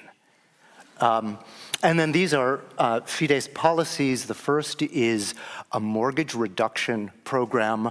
It says that for each child after the third child, you get 1 million forints, which is about 2,500 euros, reduced from your mortgage payment. And this one, it just says protect our families. So it's part of this kind of national reproductive regime, which has been framed explicitly as a counterstance to what founding Fidesz member and then president of the Hungarian parliament, László Kövér, called in 2015 the West's gender madness, a madness seen as at once anti-reproductive and queer. And as Kövér declared in the same speech, blurring dangers gendered and sexual, as well as time itself, we don't want to turn Hungary into a futureless society of man-hating women and women-fearing feminine men who only see children and families as an obstacle to self-fulfillment. Thus, one aspect of this anti-queer turn, no one aspect of this anti-queer turn is happening on its own. Each is part of a concerted web of heteronational cultural political work, also accompanied by the positive production of sexually and gender-normative knowledge practices. Besides the more obvious case of the laws I mentioned, the public rejection of Wonderland is for everyone's queer fairy tales is taking place against a backdrop of the right wing's increasingly spectacular and kind of kitschy production of heteronational mythology. So on the left here we have the Kurultai, which is a historical reenactment of the supposed kind of nomadic Hunnic ancestors of Hungary. On the lower right we have Rebecca Barshoin, who is also known as Nomad Barbie. She's the wife of a right-wing politician with a bow on a horse. And this is Viktor Orban himself, a famous football fan playing football. So this is kind of a heteronational mythology that's being constructed. The banning of Meg-Ishmeresh and their queer inclusive classes has occurred in the same school system in which Fidesz has instituted gender-specific, family-centered sex education classes, which teach that boys and girls are biologically different, as well as gender-segregated patriotic defense classes and camps. This is a patriotic school contest and a national defense summer camp, and it's not a coincidence, of course, that these are all boys attending them. And tellingly, gender studies was not simply erased. Instead, the Orban government replaced it with a new discipline, the economics of family policy and public policies for human development. There we go. With visibly heteronormative fields such as family decisions, population matters, family assistance, and child protection and children's rights. The historical cleansing of non-normative sexualities is thus never just a matter of erasure or silencing per se, I would argue. It always occurs through the positive assertion of sexual norms and the active pathologization of sexual difference. All these sexual histories, forms of knowing about gender and sexuality, selectively remember pasts and presents in ways that profoundly heteronormativize them. Heteronational history, then, is actually a replacement of other histories, an anti-queer remembering. Such contests over history, of course, are important because history, whether sexual or not, tells us not merely who has existed in the past, but whose existence has been meaningful in the past, and thus whose existence is meaningful now. It thus constitutes, by providing temporal grounding for, not merely identity, but belonging, both within and across time. As queer theorist Lee Edelman has argued, the hetero-reproductive character of normative histories establishes profound and powerful temporal borders of belonging. Who is seen to truly inhabit, and thus have stakes in, past, present, and future. The heteronational histories above, for example, function to normativize the Hungarian right wing's claim that queer people have never been and are not now part of Hungary, that queer people and politics are, as Dan said in his talk, fundamentally new and foreign, Western imports, etc., necessarily antithetical to the Hungarian nation. In this sense, remembering members the past, and thus the present, and even future nation, by in fact actively dismembering them. It is this powerful social political function of history that has led historians of sexuality to propose alternative, and in that sense queer, histories in order to expand our understandings of not merely who is present in history, but who and what make history happen, and what history does. By, quote, so I'm going to quote here, by, quote, arguing that our true history has not been written and attempting to construct a positive genealogy of gay identity, thus counteracting the shame of having a dark past, as Heather Love has noted in her book Looking Backward, queer history functions as a means of securing a more stable and positive identity in the present. And in this way, queer scholars and activists have striven to de-heteronormativize both our histories and our presents, allowing us to see that queer people, rather than being antithetical to the nation, have always been crucial parts of it, serving both in their remembrance and their forgottenness as what George Mossy called the constitutive others of the nation. If Love argues that queerness looks primarily backwards, other queer scholars, such as José Esteban Muñoz, have suggested that it can also offer us new ways of looking forwards, different ways of of thinking about the complicated and ambiguous, ambivalent nature of identities and identifications, and the precarious yet productive instabilities of social and political engagements, ways that may lead to new and queerer possibilities for imagining resistance, change, and the nature of utopias. Queer history, then, shapes not only our imaginings of the present, but our imaginings of possible histories and politics, possible future people and worlds. Yet, if histories tell us who and how and whither, and of course also when, they also tell us where. As non-Western and some Western scholars of sexuality, such as Roberta Kulpa and Joanna Mijalinska, Kevin Moss, and Łukasz Schulz have noted, queer histories have all too typically emerged from and focused on certain places and not others, far too often an unmarked and dislocated West. As these and others have argued, I would include myself here, with all their unquestionable value, the geotemporally limited vision of queerness and its histories that has resulted has served to instantiate the West as the privileged site of both past and present queer politics and culture, and thus queer sexuality itself, rendering the East, in ways reminiscent of what Evren was talking about, rendering the East, past and present, a space of queerness as other, a place where homophobia and intolerance are natural, at home, and queer people and politics inevitably alien, like other others, existing primarily as a past or present that justifies the West's queerness and tolerance. In its own active and dismembering of queerness, then, such work reinforces global sexual geotemporalities, demarcating spaces of modern and non, politically possible and impossible, and proper and improper sexual political agents and citizens, in ways surprisingly reminiscent of heteronational histories. Clearly, this is not the kind of inclusionary, horizontal, or border-traversing politics that queer politics and queer histories originally promised us. Queer in some ways, to be sure, it is distinctly not queer in others. It's largely in the effort to remember, to re-remember both heteronational and dominant Western queer histories that in recent years a number of scholars have tried to develop other alternative histories. While this has been happening more broadly across an increasingly rich sexual scholarship of East and East Central Europe, including among the most notable the work of Dan Healy, who spoke earlier, I'm going to, for reasons of time, focus only on some of the key work on Hungary. Here I want to mention first Judith Tokac's wonderful research documenting the crucial sexual scientific and sexual rights activist contributions of German-Hungarian Károly Kertbeny, and especially her work bringing new light to Kertbeny's invention, long neglected by sexual histories, of the terms homosexual and heterosexual. Anna Borgos, too, has done groundbreaking work excavating lesbian and gender-bending lives and literatures throughout Hungary's 20th century, recovering representations of women's recovering representations of women's same-sex sexualities in Hungarian socialist psychiatry and sexology, and analyzing their embeddedness in both the global discourses of their time.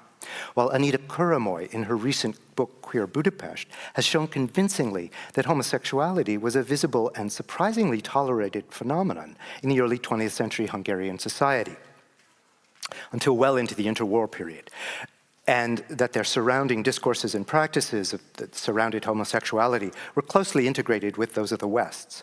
Judith and Anita and I, in my own work, have also explored the richness and visibility of Hungary's late socialist queer life and culture. Its baths, queer-friendly cafes and restaurants, its quite public cruising zones, and the vital significance of the period's emerging queer activism for Hungary's broader post-socialist transformation. As Lambda Homeros, a gay organization, became at the very end of the socialist period Hungary's first officially registered non-state organization, and thus a key marker for loosening state control of the public sphere.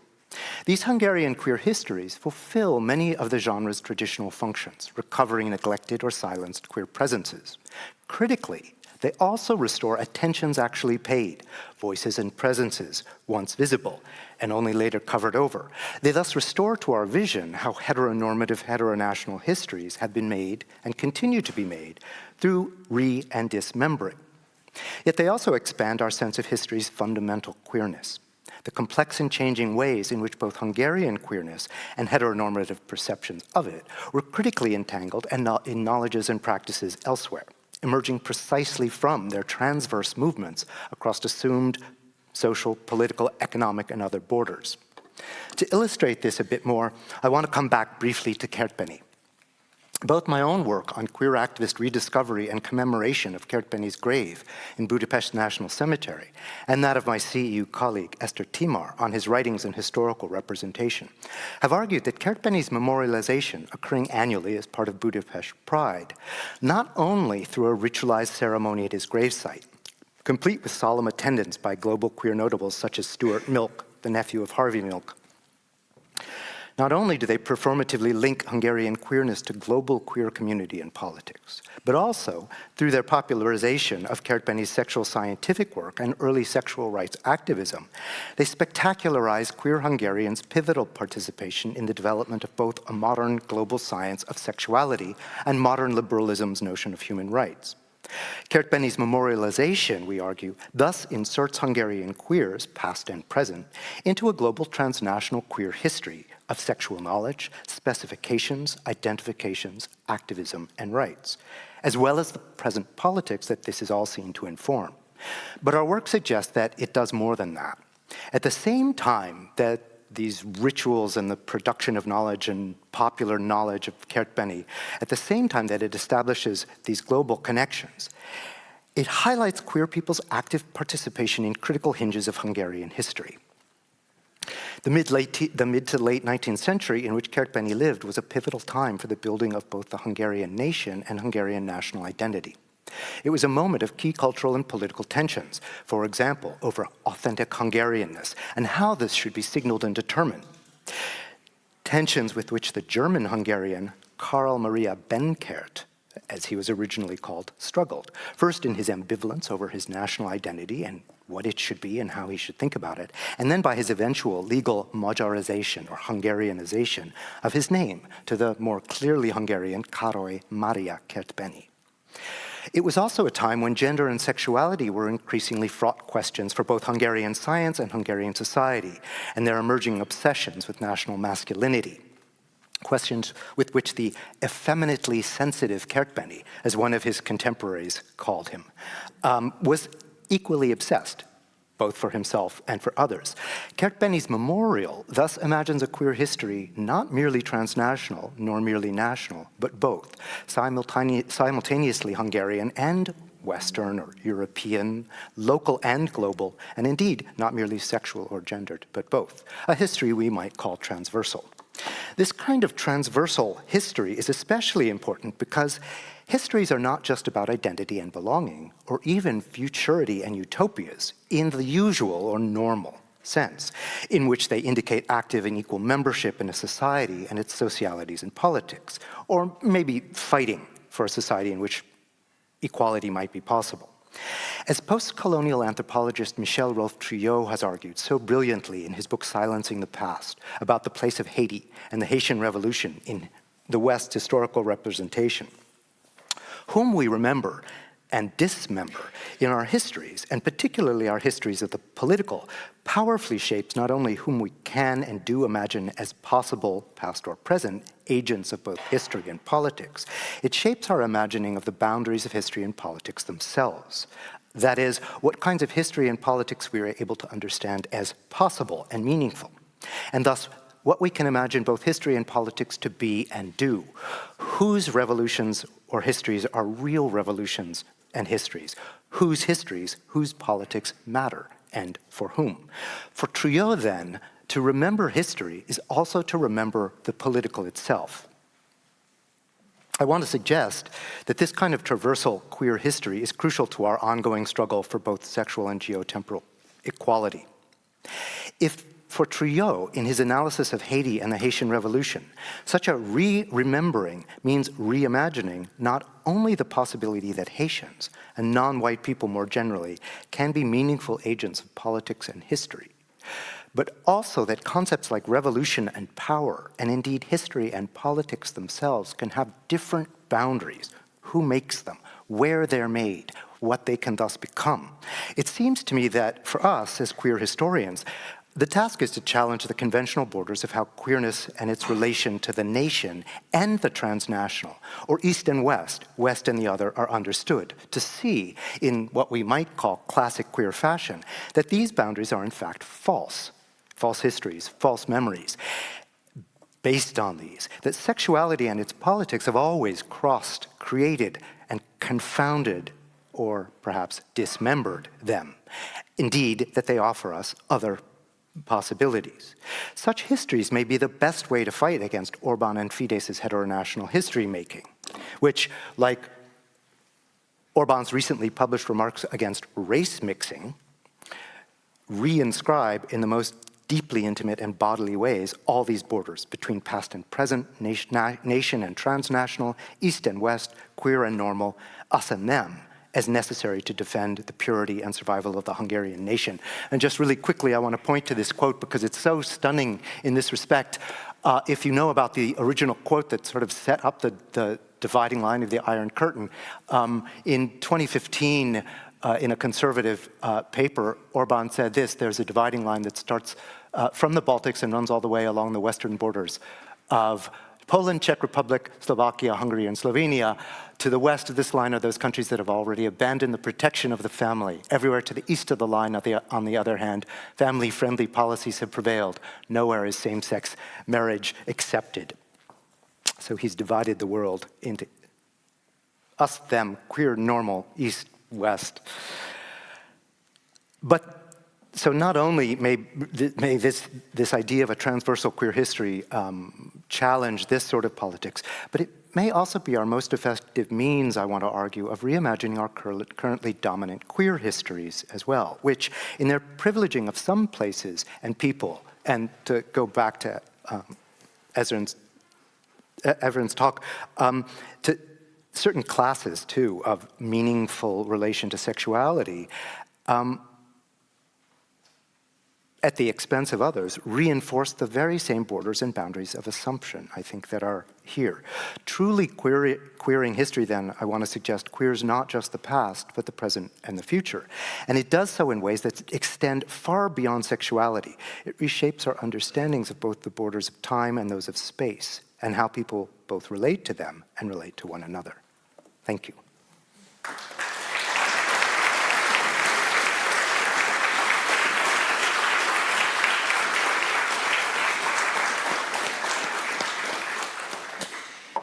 Thank you very much for that, Hadley. Very, very inspiring. We have someone who's already understood the system. We have someone lining up at the microphone, and I urge also others to do that if they have questions. But Siri, first. So first I just want to thank you and also the others this morning for incredibly stimulating and thought-provoking lectures. Thank you. So, I mean, there is so much to comment on, but I think one of the things that struck me is it relates to some of the last issues that you were discussing about the transnational aspects of history making and so on. And I think, so I'm a political scientist, and I've sort of studied politicization of homosexuality around the world for quite some years. And what is interesting is when it comes to it from the perspective of history, it becomes very domestic, although you were commenting on the transnational. And particularly if you study it both in the Latin American but in the African context, very often the first explanation that comes is that this is an American export. So then the domestic processes are backgrounded, and domestic agency is backgrounded. At the same time, we know that many of the same international actors have also been active in Eastern Europe, in Russia, for instance, in relation to homosexuality laws, that the anti-propaganda laws, but also that the sort of discursive elements are very similar. They come at the same time in many different places, including the use of history. So I just want to, I think it's really, really good to focus on the history and to focus on the transnational aspect of that as well. But I also want to just sort of, so that is, of course, also the case, for instance, in the African context, that history is used. It's used by all actors on the stage. Culture is used, sort of African traditional culture, the traditional culture of the particular society, by activists who uncover and unearth queer practices from the past, but also that there is this sort of active use of international networks, international actors by local actors, but also sort of agency from the transnational actors that would be interesting to know more about, also from your context, that I would like to look at. And then just one more point, and that is that there is this. So I just found it really, really interesting today, because to think about the different ways of using it. So the ambitions are really different. There is this, or that in Russia it's sort of a empire building function in a way. It's sort of like but also in Hungary it's more of an expansive function. And there is an African scholar called Kauma who's writing on protective homophobia. And protective homophobia is protective from the point of view of those in power. It protects them, but it's used as a protective shield against criticism, but also sort of to draw on cultural and social prejudices, but also deeply religiously held norms. And I think that this sort of taking religious seriously also as not only sort of the strategic, the use of religion, but also sort of the ways in which religion also feeds into this in a very profound way it's interesting. But also this more strategic sort of, if you that it provides a protective shield for regimes, that's interesting to take into account. Thanks a lot. I think we'll take all the questions and then you can respond. Is that okay? Or do you would like to respond? Maybe I can just respond quickly, yes. Because it's such a complicated issue, and I just wanted to say I think partly what's so complicated about the questions you're raising is that every component, the local ones, the global ones, the ways in which people use different histories, they're all both local and global at once, right? And so in a sense, the production of local national history itself is a global phenomenon, right? Often deployed by people from outside as well as people from inside, using a variety of methods. Locality and globality, universality and particularity are kind of evoked as weapons in this struggle of trying to tell us what history is and what it's for. And so it becomes very difficult to disentangle. I think as someone whose training is in anthropology, I think it's pretty difficult to do this on a kind of conceptual level, but it might be possible to start to do it on an ethnographic level, or if you're a political science, something more sociological, perhaps. And I think that there are actually people working on this, trying to trace, say, the connections between different groups, different funding sources, different political groups, the Hungarian right, the US Christian right, the ways in which they come together with right-wing evangelical groups from Africa in places like Budapest at religious conferences, in order to decide, well, we're going to do this in your country because it's worked so well in our country. And again, sociologically, you could trace that, and there are people working on that, and I think that's a helpful way to do it, to kind of break it down, to see how, again, and I'm thinking of anthropologist Anna Tsing's work here, and she writes about the ways in which both universality and particularity in the reaction between the sort of local and global get produced in the encounter, the friction between local and global, and end up producing what local and global mean in those contexts, right? In this very particular way, which then seems universal, if that's not too abstract, right? So it's quite a complicated issue. Great. We have another question. So this is probably more of a question for all three of you, actually. So I really hope you all address this in the panel. But something that seems to have been emerging this afternoon is an awareness of the extent to which the making of queer history, there is sometimes a tension between the making of queer history and the use of queer history in ways that often chime uncomfortably with heteronormative and heteronationalist temporalities and logics of temporality. And I'm really glad you mentioned Lee Edelman, that kind of the idea that the kind of deeply teleological impetus behind the won't somebody think of the children sort of way of thinking about it, which is something that also, reappears in people saying, well, no, children have the right to know queer histories and these kinds of things. Yeah. So my question is, I suppose, and it's an enormous one which you don't have to answer, but I hope that you guys address later, is how do we queer history? Yeah. Good one, Hadley. Oh, it's the same question, okay. Same question, Yeah. Okay. Yeah, well, I think that's what we're here to talk about, so maybe we can talk about that as part of the panel and later in the ongoing conversation. But I guess that's what I feel I'm trying to suggest, which is to question the categories, what is needed to be known, to be a full person, a full citizen, a full member of history itself.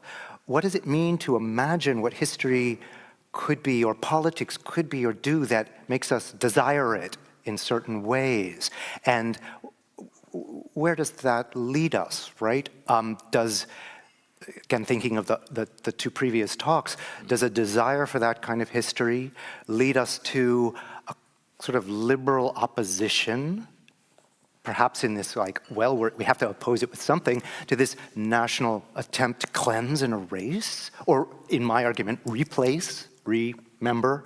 How would we do that, right? Does that mean we not just have to queer history, but maybe we have to dismember history itself? Sorry, historians, easy as an anthropologist to say, but maybe we should just get rid of history entirely, you know? You know, or rethink what history is. And I think this is part of what Michel Rolf-Triot is suggesting, is that if we understand that what history has been, has involved kind of the making of history through the marking of others, the categorizing of others as what Eric Wolf called the people without history, right? Or in Triot's case, you know, the marking of certain revolutions as, well, not real revolutions, right? It's not a real revolution. It kind of never really happened. We'll just forget about it. Or it's the Haitian Revolution is totally subsidiary to the French Revolution, which is the real revolution. And that's where we get our real politics from, right? If we then sort of realize that's what we've been using history to do, maybe we have a different understanding of what it is we could do with history, what we've been doing with history, and how we can imagine doing something else with history, which doesn't tell us what that might be necessarily, right? But it's a start. Excellent, thank you.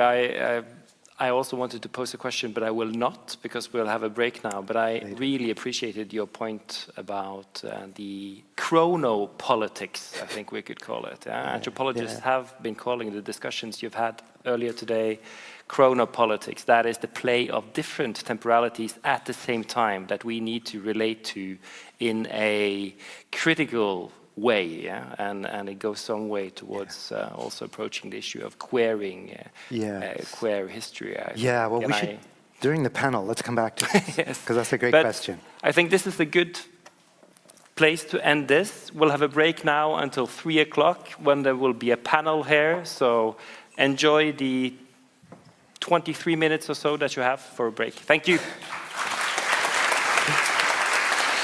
It's okay.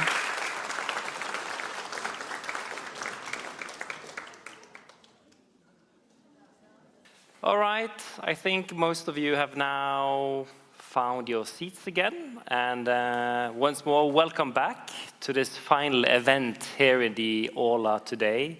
We have, during the day, heard a number of interesting and thought-provoking papers, I would say, on chronopolitics, but this is something that can be discussed, of course. It is now time to change tack a bit, and we'll have a panel discussion here on stage. And as you will see very soon, we will be joined by 3 of the former speakers, but leading the panel will be Professor Ingunn Lunde. Lunde is professor in Russian language and culture here at UIB. Her research spans a broad area relating to Russia, but includes publications on a number of themes highly relevant for this conference. These include the use and roles of history in Russian literature, the intimate ways in which art is integral to Russian state formation, and politics of memory, history, and language in Russia more broadly. So, as this introduction should have made abundantly clear, you are now in very, very able hands. Ingunn, I will leave the floor to you, and please welcome the panel participants. was going to clap for you first.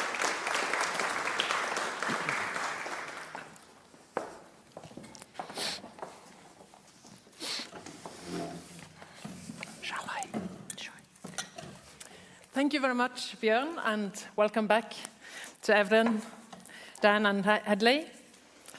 In your talk this morning, you brought up a wealth of examples, historical developments, theoretical concepts and ideas, future perspectives related to queer history and histories, to heteronormative pressure and homophobia in the particular political, historical, cultural contexts of Russia and ex-Soviet territory, Turkey and Hungary. Now, in this conversation, I should like us to address some of the issues that you brought up in your talks and see if we can learn something from viewing them also in relation to each other. Inspired perhaps by Evren's use of the concept of translation in her recent book, let us see if we can let the three talks enrich each other by translating some of the ideas of each talk into the others. Perhaps local contexts can help us shed light on other local contexts, or conversely, discern transnational trends. But let me start by raising a couple of questions and issues relating to each of your talks and move there from a broader picture. Dan, let us start with Ukraine. I'm actually very grateful and happy for that you brought Ukraine up front in your talk. Wartime is also a time when identities are shaped and historical memories invoked. Now, as you mentioned in Russian propaganda, the 2014 Dignity Revolution, or Maidan in Ukraine, has been framed as a Western plot set in scene by Gay Europa or NATO.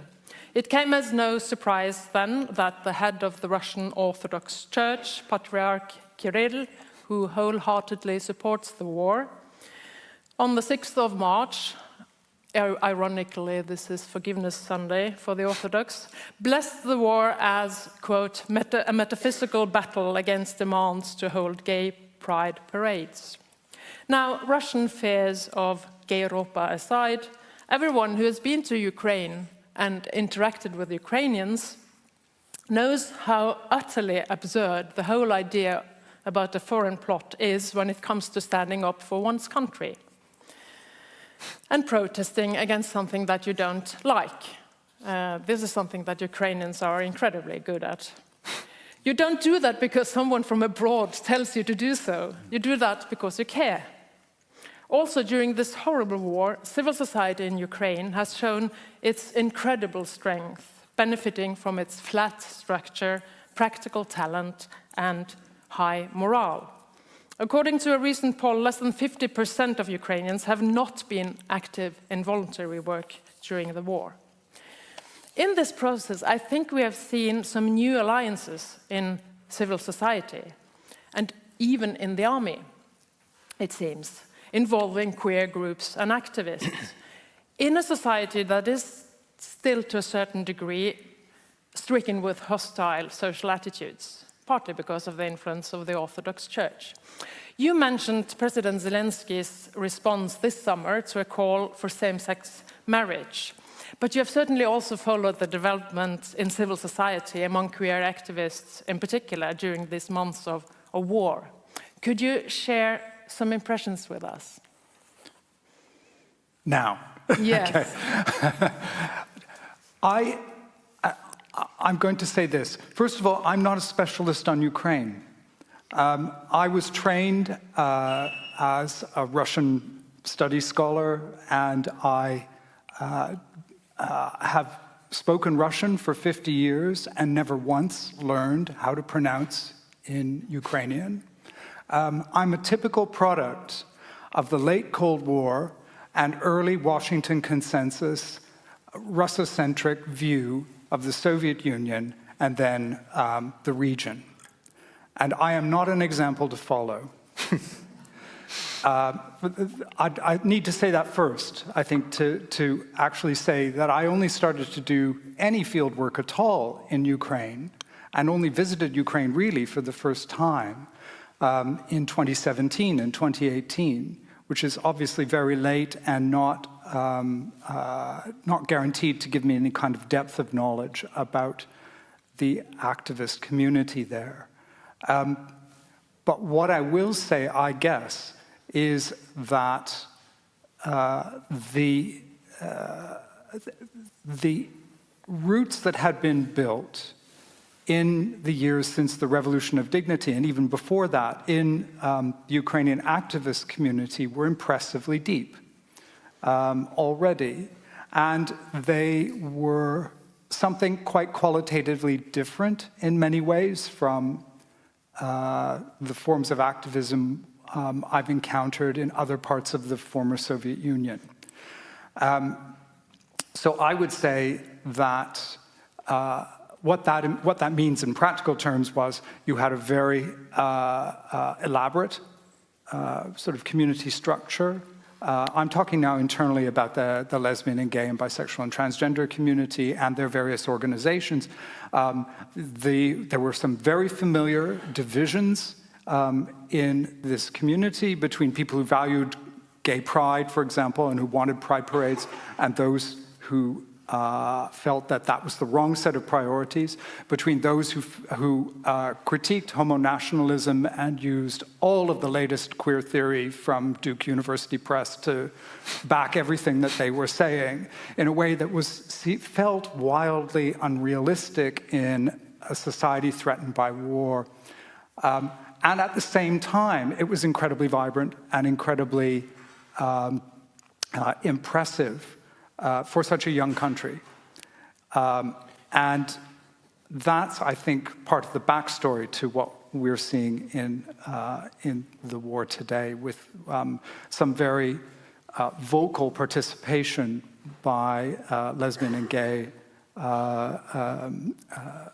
volunteers and by something like the support that President Zelensky offered to the community in his speech this August, or in his reaction this August to this public petition, which was a state petition, actually. It should be said it was a petition. There's a petition portal through Parliament where you can, as long as you get 25,000 signatures, then the government must respond to that petition. So it's a wonderful piece of direct sort of participation.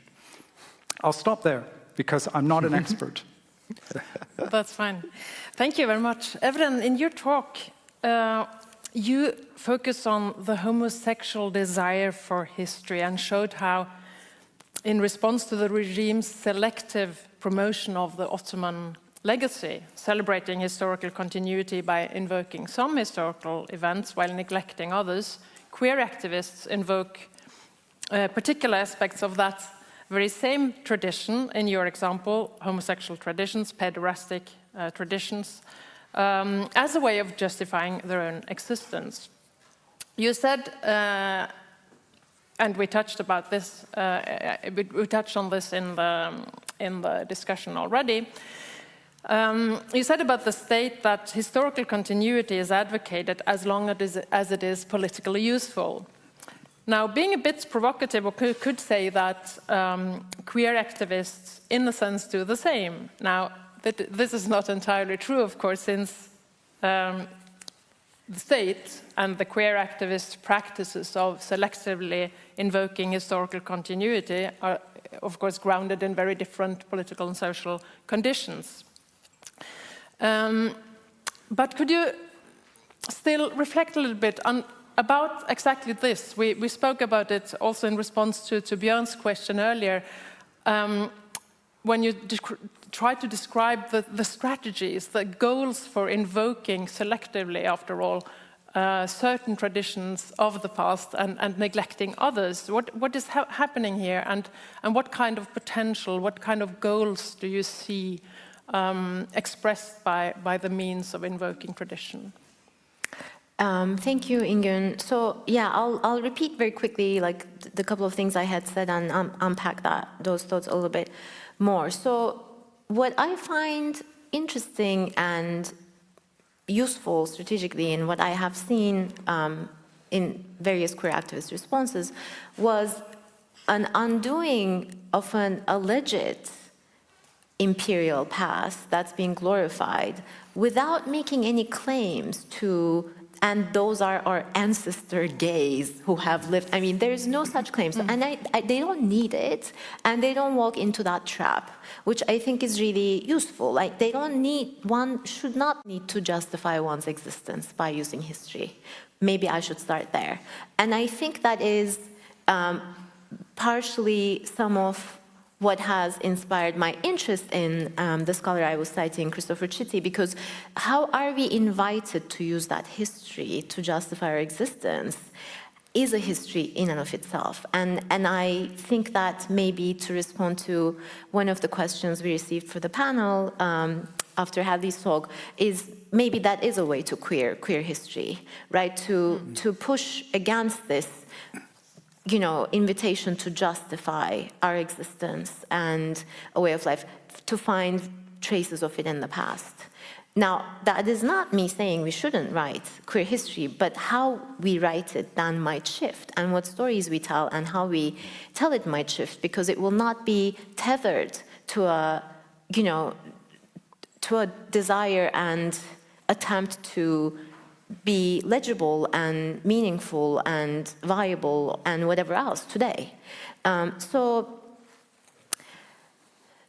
yeah, I think maybe that is my short answer. I also think that, you know, to very quickly kidnap the question you didn't ask me but did ask Dan, I was actually thinking what would happen in the Turkish context if Turkey found itself sort of invaded by another, which I know it's a little bit of a stretch, but the activists who I have worked with and spoken with for my research, anti-militarism was such a backbone of Turkish queer activist existence that I cannot imagine them being easily folded into national belonging through a militaristic operation, no matter what end Turkey stands, even if it's being invaded. And I think that when one tells the history of a nation's past, and a nation claiming to be a nation, this coherent entity, and like through the spectacle of the border and all these other devices, I think it's not just sexual others, sexually non-normative and genderedly non-normative peoples, but also various ethnicities, religions, right, sects, that get sidelined. So I think when we want to rethink a history of, for lack of a better word, I'm not going to say inclusion. I have issues with that word. It's a thing to do in queer studies, to have issues with words. But I will say like a meaningful coexistence, then again, like I think that history is going to have many, many bits that cannot just like abstract sexuality out of these other kind of regimes it's tied to. Hadley, you look like you could I please? Need to say I mean, I know you have, something. you know, you're sort of asking us specific questions, but could I piggyback on? Because I have lots of thoughts, and I think it would be interesting and raise some of the issues that perhaps you were going to ask me about. But I think that, you know, it's partly the way in which a certain idea of, you know, the kind of history that we are required to tell by the immediate political exigencies of the situation, right? Which is one, a national history. Two, a history that focuses, because it's queer history, on sexuality as sort of its key site rather than class or these intersections. And we end up with a history that actually does, sort of in the terms I was using, does more dismembering in order to remember than anything else. And we end up then with a history that might lead certain queers, and I'm thinking of the Ukrainian, a couple of Ukrainian queers I know, who have done exactly what you're saying, which is kind of joined the war effort. And I haven't really talked to them about it, so I don't know how critically and kind of tactically they're doing this. But they have joined the war effort. And they do seem, from what I have observed, to be feeling themselves more Ukrainian, which is what everyone is saying about the Ukrainian situation, that this is totally reinforced, bolstered, a sense of Ukrainian identity as a specific thing. And it kind of leads us in that direction. And one thing we might ask ourselves is, it's certainly understandable if I were in Ukraine, I would probably be doing something similar. But is that what, is that what queer politics, the queer politics that we thought queer politics might be, which is kind of radical and alternative, not tied to the nation? Is that where it takes us? If we tell these kinds of histories, if that's what our historical desires are for, a history that's more national than both national and transnational, a history that's more about sexuality than sexuality and class and race, ethnicity and religion, is that where that takes us necessarily? So that was just my thought. And may I add one more quick, and maybe this little empirical detail will also help. Like, one of the reasons why a militaristic effort wouldn't work with Turkish queers, because I keep calling them Turkish queers and I really shouldn't, like I should say queers from Turkey, of Turkey, because many of them are not Turkish, they're Kurdish, or they're other ethnic minorities. So in fact, the heavy presence of Kurdish queer activists in the queer and trans activist scene in the metropoles, but also all over the country, has been really central. Like, right, the physical presence of them and their voices has been central to not, letting a nationalistic vision where we might belong to a nation, but at what cost, right, take over as the driving kind of force of LGBT political vision. So that also is sort of who is in these activist spaces makes a big difference in what kind of political projects are envisioned. I just want to say that I think, just briefly, that when bombs start flying on your apartment building, you stop worrying about what Judith Butler says. Yeah, and you decide what you can do from there, what's realistic and what you're going to protect and what you're going to do. And I heard many professions in the field work that I did in 17 and 18 in Kyiv. I heard many professions of anti-militarism, and not just from the usual suspects. Across the board, people felt that there was something worrying happening in Ukrainian society. And okay, in my talk, I gave a fairly flat contrast between Russia and Ukraine and bigged up Zelensky's post-revolution of dignity LGBT politics. But it's not utopia, it's not perfect. And there were many reservations expressed about militarization in Ukraine. And yet I think some of those queer people are now more identified with the nation than ever. Well, as Evren says, it's impossible to predict what happens during war. But what has happened is that many different groups and activists have found together, as you say. So in this particular Ukrainian tradition of going on the Maidan, not only in 2004 and 2014, but many times, and people from all segments of society. So there's definitely been a unification of of queer activists. And more recently, to your point about militarism, queer communities have actually gathered funds for supporting war, for supporting the Azov regiment. So new alliances are really being formed for the common cause in Ukraine. So let me round up this first round by finally asking you a question, Hadley. But we have touched upon this, and perhaps it is too big after all. But we are kind of striving towards this ideal of a transversal history. We need histories that are inclusive, that incorporate all kinds of stories and histories.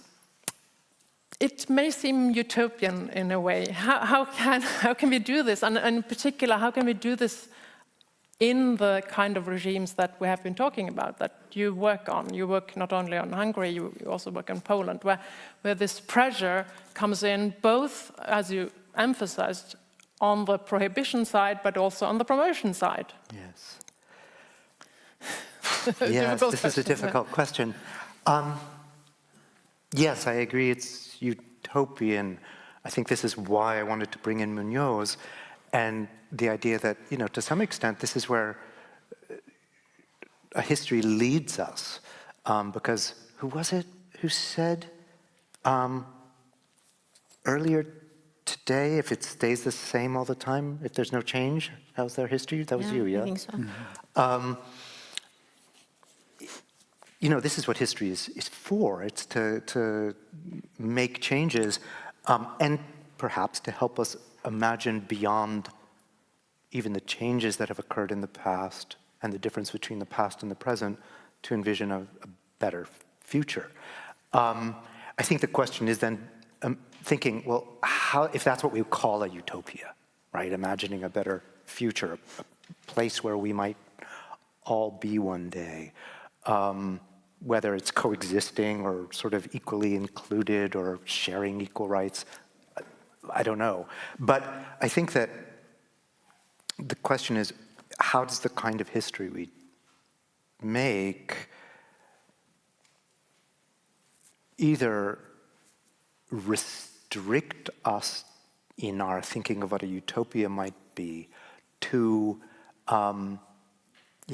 boundaries that are actually consistent with the history that we're trying to get away from, or maybe imagine a place that's actually different. And perhaps a way to think about this, given the way that I was trying to talk about sort of, borders of time and space, East versus West, us versus them.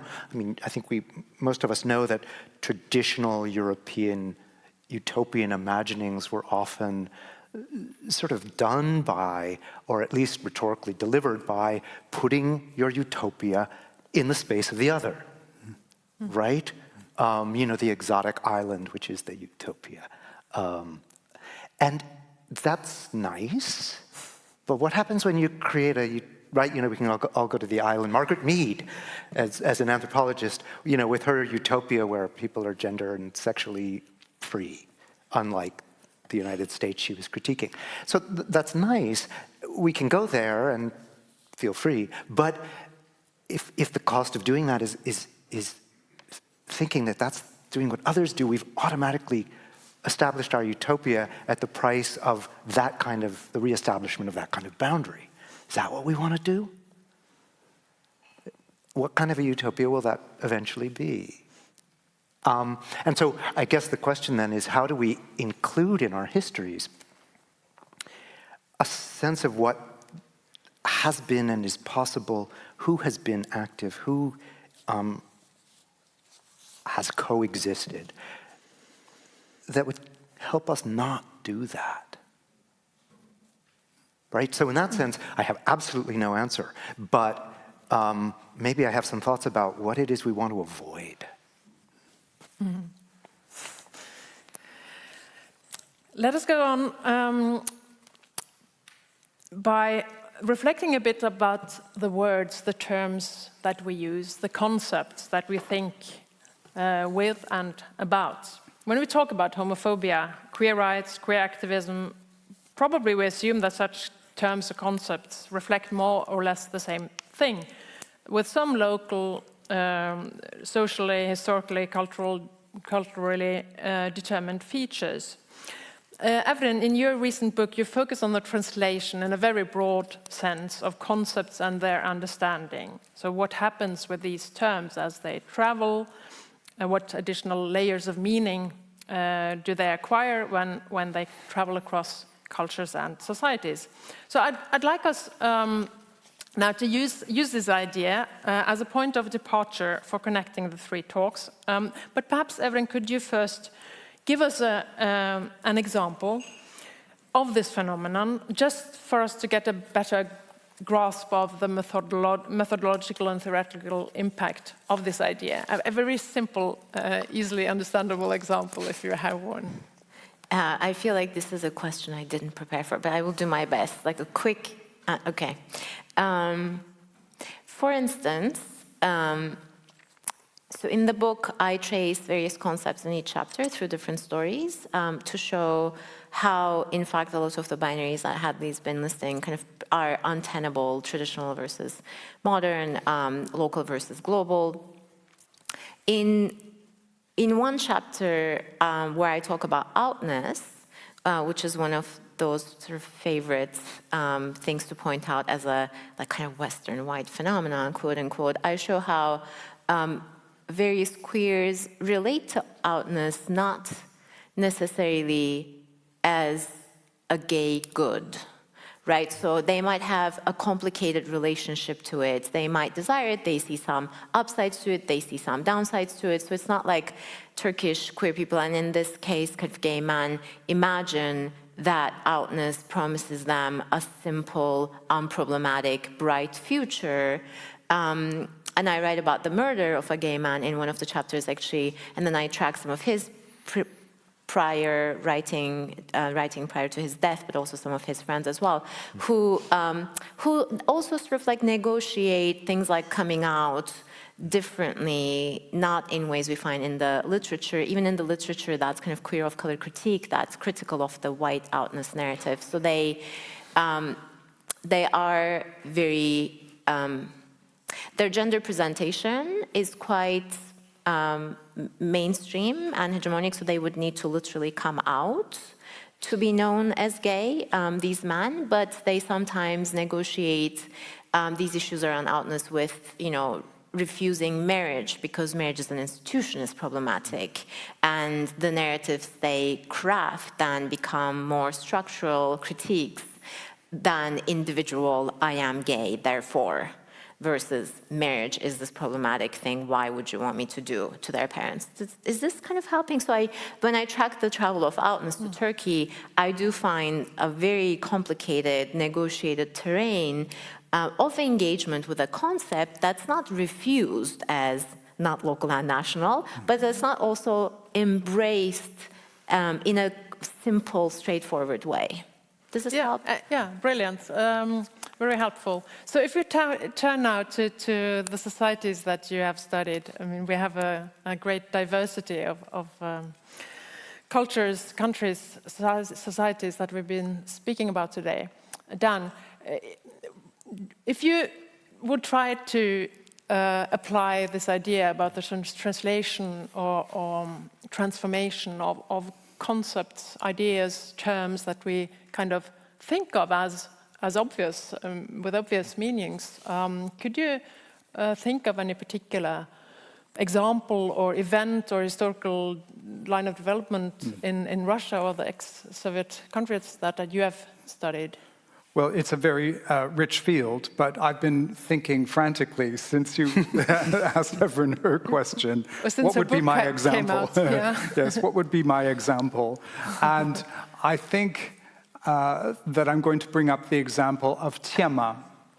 Tema is a Russian word which means the theme, and it has a broad extension to mean things like the scene, and if you say that you're in tema or belong to tema, it means you're kind of in the know, and it is actually a kind of term that is both invisible and not about coming out, and at the same time to initiates. It is a tag that actually people recognize. So it's a bit like not red handkerchiefs, but red neckties around 1900 in Western Europe. It performs the same function in the old Soviet Union and also today in some societies of the former Soviet Union. And in our scholarship, which has been rather flat, there's been this chronological sort of trope of tema as something that is Soviet. It's of the past. After 1991, we dropped that. And now we use LGBT or the local terms like gay, lesbianka, and so on. And actually, we find that tema is still in use. In some societies, in provincial towns and so on, and it has a utility because it allows that fluidity of positionality. It allows that fluidity of, in certain spaces I can be tema, in other spaces I pass. You know, as normal, as you know, a married man or a married woman or what have you. And there's been some excellent work, for example, on the sort of coexistence, temporal coexistence of LGBT identities received from the global West in Kyrgyzstan, and in provincial towns in Kyrgyzstan, the continued use of Tiama. There's an article in Cahiers du Monde Russe, unfortunately it's in Russian, by Grigory Mamedov about this. It was a special issue on ex-Soviet homosexualities that I co-edited with Francesca Stella. That's interesting. Yeah. Hadley, do yes, you find any examples? Can I first tag something with reference to this?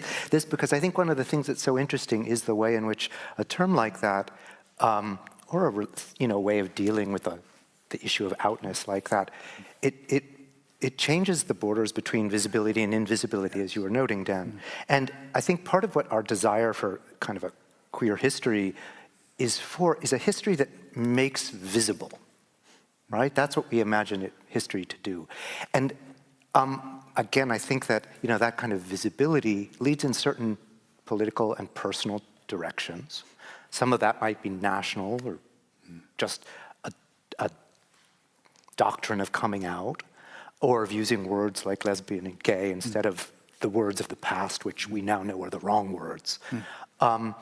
But we might ask ourselves is, how do we make a history that sort of makes visible the invisible, but does it in a way that recognizes the power of invisibility so that our history can get away from that boundary too and the effects that it might have, which is that somebody who is either on the right side or the wrong side of that line, right? It's not really very queer to stay invisible. That's closeted, right? It's queer to be out. Whereas, in fact, we know it depends on who we're talking about. And as I think Sedgwick has written, it depends when, right? Because one is always coming out, right? So if we could imagine a history that's not a history of visibilizing just, maybe we'd get somewhere a history of the visible. Anyhow, that was my thought. The word that I would say in Hungary is pride. So I've actually written about this. In Hungarian, it's büszkeség is the kind of nearest equivalent. And there's quite a debate, both between sort of broadly construed queer Hungarians and, the right, but also within broadly construed queer Hungarians about what the implications of the Hungarian word büszkeség, pride, means in relation to a politics of pride. So there are people, and again, these are queer people and they're right-wing people, who say pride as a performative phenomenon, marching in the street, coming out, saying I'm out, I'm proud to be queer. That's not a Hungarian thing, that's a foreign thing. In Hungary, traditionally, pride has meant something else. In Hungary, büszkeség, again, both queer people and nationalists argue, right, on the basis of cultural tradition, argue that what büszkeség means is pride in who you've been made or who you've made yourself, not just who you are. And so to just say, I'm proud because I'm gay, well, that's just who you are. Why would you be proud of that? That's not a thing to be proud of. You're proud of something you've done, something you make. And so I think, and again, there's really different positions. There's quite a lot of debate and argument, disagreement that cross-cuts a number of different groups about this. So I think that's a kind of illuminating situation. That's interesting. May I add something to this conversation? I think that, I mean, it's hard to imagine how this would be relevant. Maybe I would say, I think that to me, doing ethnography is really precious in many ways. One of the ways in which, and I read about this in the book, is that it really helps complicate the local. You cannot talk about the local if you're doing ethnography, because if you're actually looking around, you immediately see that things are very complicated. There's no one way in which people use this word or any word and mean the same thing in an entire place that is not supposed to have a local meaning. So, and in that sense, I think that it's always a good reminder for me that we as scholars get wedded to our concepts a lot more than regular people in everyday life ever are. Yeah. So there's a lot to learn from that. So if there was a way to have ethnographic sensibility when approaching historical material, like not to expect to find one thing, you know, this is what gays did during this period in this place, but like the complicated ways in which maybe meanings interacted and sometimes contradicted each other, I think that makes more, maybe, for me, maybe more queer history, which, to give a very quick example, when Dan was saying, you know, in some places that people will, you know, pass as normal, like married, it just reminded me of the fact that in some places, gay men will put on wedding bands that they don't normally have, because being in Istanbul, parts of Istanbul, very particular parts of Istanbul, because looking like a married man, a straight married man, makes you much more desirable. So they will pass as married to be desirable to other men, even when they're not married. So even the meaning of being married and having a wedding band on your finger can vary in the exact same city in different parts. Off to Istanbul. The hotness. I feel it. That's great, and it also points to the creativity inherent in this translation idea of translation. I mean, many things can happen with translation, so distortion, transformation, but also something creative. I was reminded of this listening today to Hadley's talk, because you apply some very creative folk etymological approach to these words that we use all the time.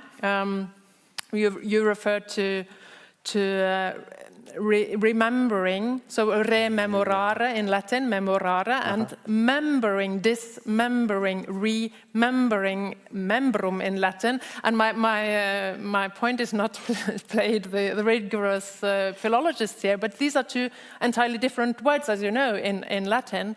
But bringing them together make us rethink and reflect. And then you have a strong point for your idea about the belonging, right? Being a member of. So it's, again, a nice example of the creativity in translation. But let us return to history and to memory and to transversal remembering. All of you stress this need for inclusive critical histories. Dan spoke about the need to insert queer experience, queer insights into national, transnational, global histories. Hadley brought up the transversal history idea. So in short, we need histories and stories that counteract the boundaries of heteronational history making. And this, of course, strikes me as extremely important in a time where homophobia is weaponized within some sort of state ideology or nation-building process. Internally, by queer rights, queer culture is associated with something foreign and consequently anti-national. So can we translate this concept of transversal history or memory brought up by Hadley into all fields, into all local contexts? Is there such a thing as a papiereczna pamięć in Russian, Dan? And I don't know the Turkish for this. But what is the potential? What are the conditions of transversal history making or remembering today, Dan, in Russia, for instance? Well, I think it's first of all, the prospect for this is now ruptured by the war. Of course. You know, conversations across the borders of the former Soviet Union with this something like 20 million or 25 million Russian speakers or ethnic Russian people who live outside the borders of the Russian Federation, which the Kremlin views as compatriots and offers incentives to try and get people to move back to the Russian Federation, or to the Russian Federation, many of them born outside of the Russian Federation. I think first of all, those kinds of conversations are troubled now by the war, and a fundamental flow in those conversations was the Russian-Ukrainian flow, because Russian and Ukrainian are often mutually intelligible. There is a mixed dialect of the two languages called Surgic, which functions as a kind of lingua franca between the two communities in bilingual parts of Ukraine. And I guess the wider thing I'm trying to say is that the Russophone space is a much larger space than the Russian Federation, and that has implications for the kinds of narratives that can be generated, narratives that can be produced. It's like the Turkish case as well is another one where there's an ambition to speak to peoples around the world who share the language or share roots in the same language family. When it comes to queer solidarities across these boundaries, they're there.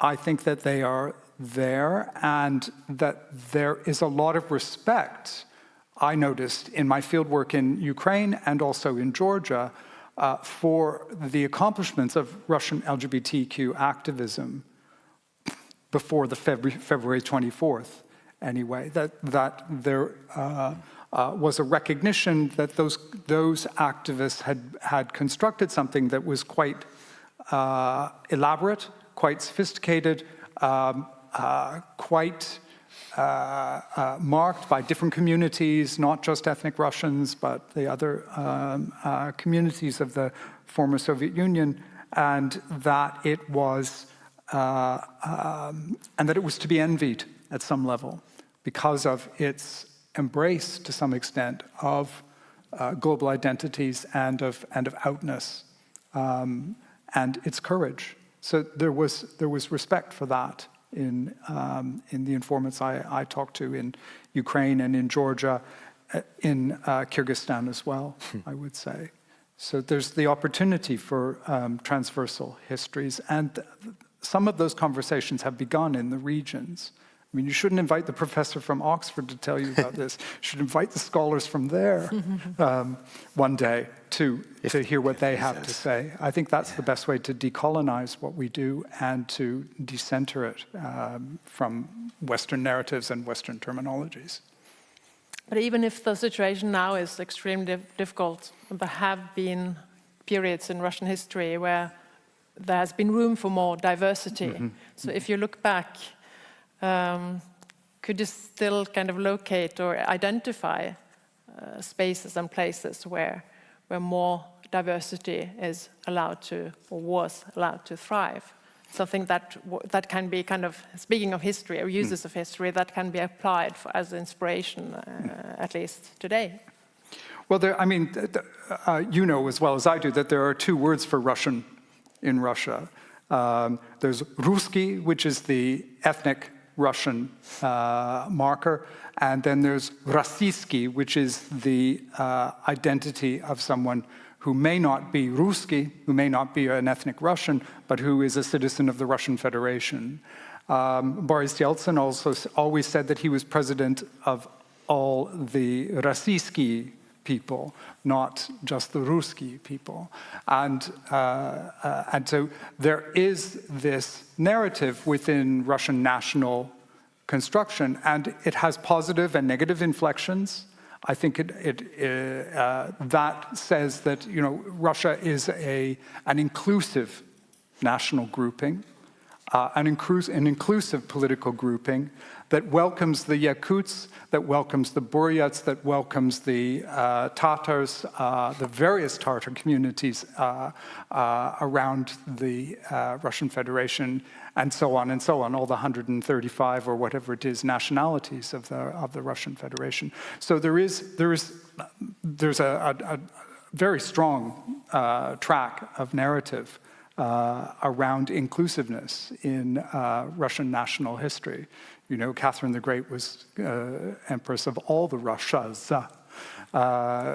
So that's a narrative that has positive potential, but it also has a lot of colonial potential, imperial potential. Certainly. Yeah. I mean, this is a top-down kind of definition. Yes. I was kind of curious if you see any grassroots movements or spaces or places. I'm not going to develop this into a Russian dialogue here, but are there also, I mean... well, I think a lot of that, I see a lot of, I went to a queer studies conference in Bishkek in 2019, and what I saw there was a lot of conversations that didn't include the Russians, that were in Russian.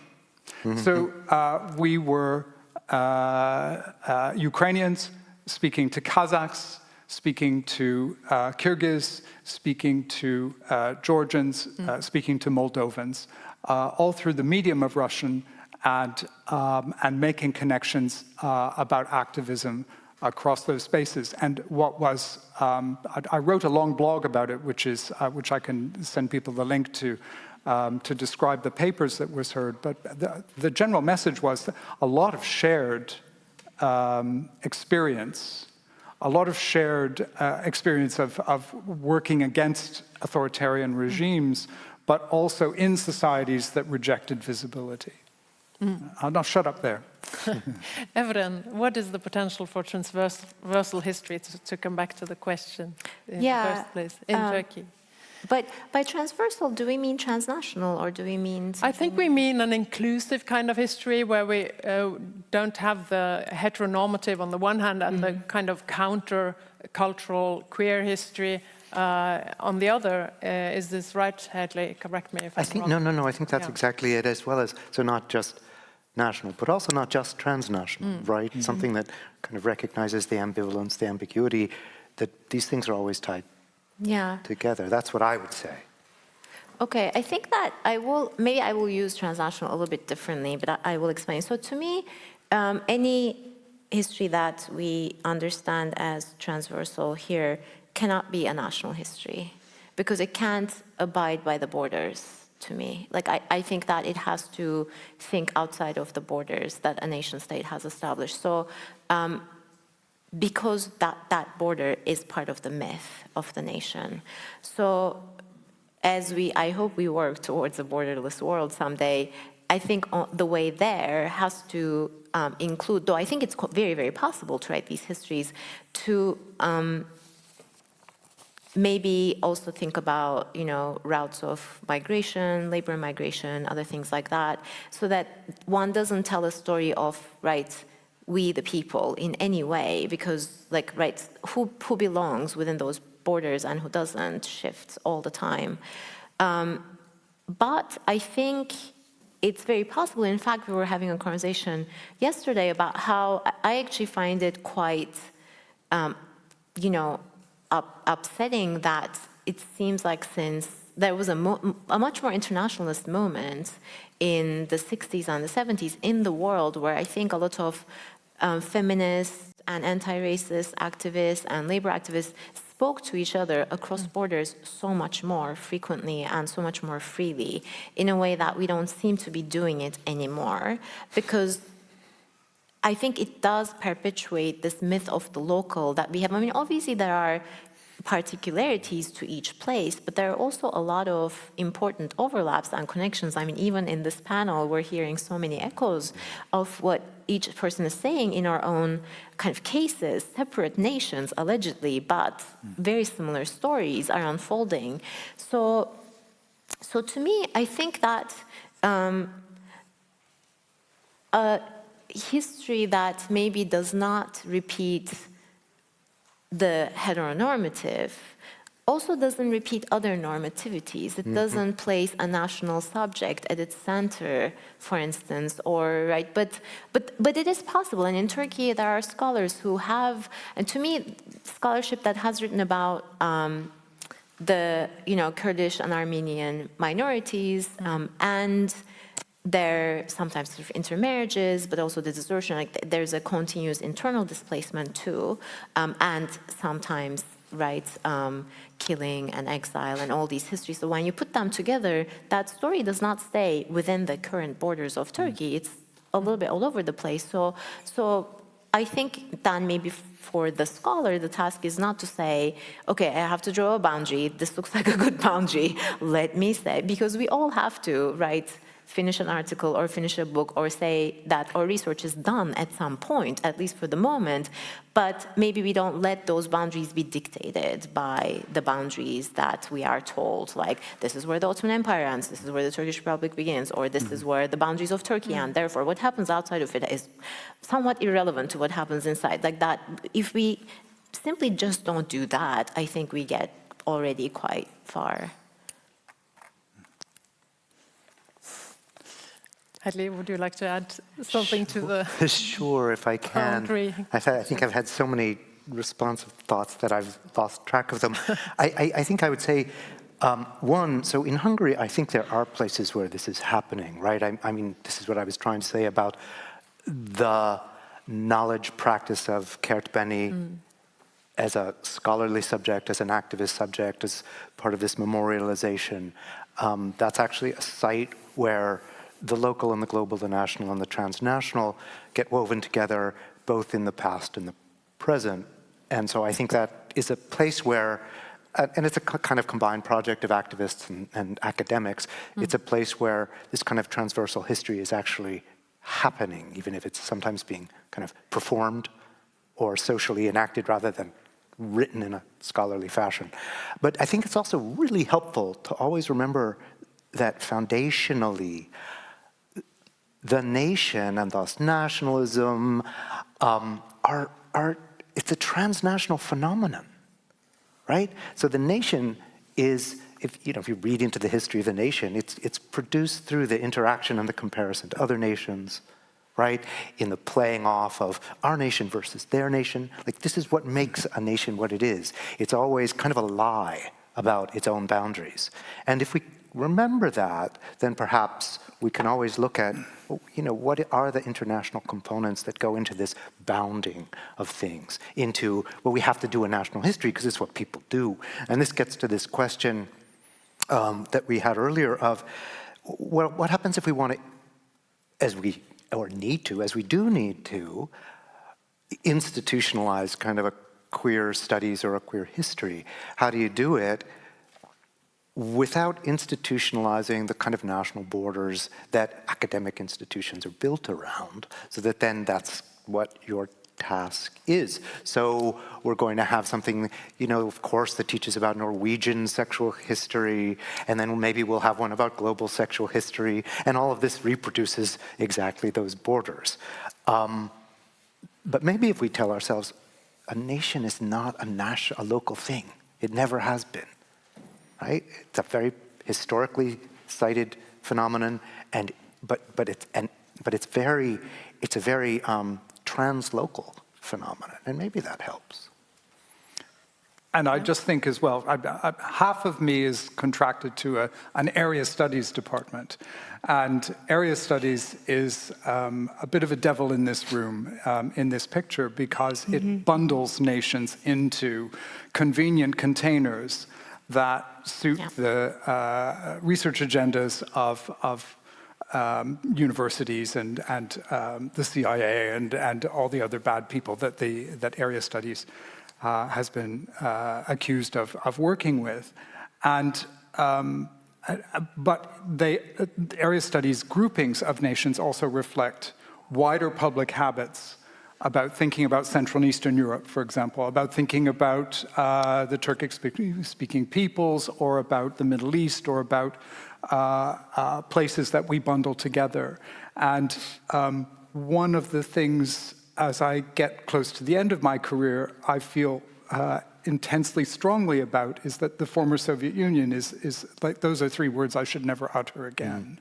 And Central and Eastern Europe is also, why do we bundle those countries together and treat them as sort of other to civilized Western Europe? Those are discussions we have to go back to and remember time and again as we're doing queer histories. I think that we're already in not just a national or a transnational context, but actually a kind of regional context in many respects that already imposes certain expectations about civilization, about modernity versus something else. And we have to bear that in mind, I think. Yeah. We were talking last night, another thing we were discussing last night is the phrase rootless cosmopolitan, and how, yeah, you missed this because you came in too late, so how we should recuperate it as a good thing, which of course at one point, say in, 20th century fascism, was kind of the other of the rooted nation. And we were thinking, oh, well, so that's a good thing, we should recover it. But of course we need to recover it in a way that doesn't simply reproduce that dichotomy, and the way to do that would be to recognize that everybody's a rootless cosmopolitan. Everyone moves around, and I'm thinking here, not just, okay, so you could think, oh, those Aryans who are not rootless cosmopolitans who traveled to, Germany from rather further east, right? That's pretty rootless if you ask me. But also the work of Arjun Appadurai, an anthropologist, who studied the ways in which different people and ideas move and travel around, or are always and re-territorialized, dislocated and relocated in ways that we might not expect, so that, in some of his examples, you find India in Texas when you're looking for it in India. But in fact, the India that you're looking for in I forget which city it is, let's just say Delhi, is that India is actually, it's moved to Texas. And what becomes of it, whereas the person who is in Texas, who is the non-Indian looking for the Indian, you're the one in India, right? If we think of, well, that's what all human history has actually been, whether it's people or ideas, material goods. Well, maybe then we can start to think, okay, this is a world of rootless cosmopolitanism. Everything is. Now what? I think, may I ask one last thing about this, Enge? I was thinking actually, so part of what, I didn't say this, but maybe what I had in mind partially too in my talk about, right, what kind of history or how we tell certain histories is also, to me, and that is my understanding of, or my desire for, I think, queer politics in general, is a way to think about kind of collectivities and social coexistence, and not just the individual. Usama Makdisi's last book, I think, sort of starts with the sentence, he writes about sectarianism in Lebanon, and he writes, every history of sectarianism is also a history of coexistence.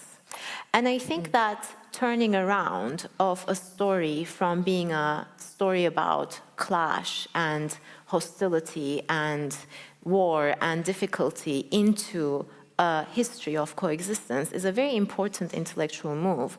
And I think we can make those kinds of moves too, towards that maybe utopian future, or the ways in which we want to also, right, maybe use history, as Hadley was saying, to reimagine a future that has also something to do with the tone and the perspective, right? Like how we see and re-narrate the past will also have something to do with how we might be able to live together in the future. So I wanted to add that as well as, I think, an important role the writer ultimately plays. I know you're also asking about more kind of grassroots and other ways of telling these stories, and those people are writers too, so I don't mean just academic writers, but any kind of intellectual who engages with this kind of project. Yeah.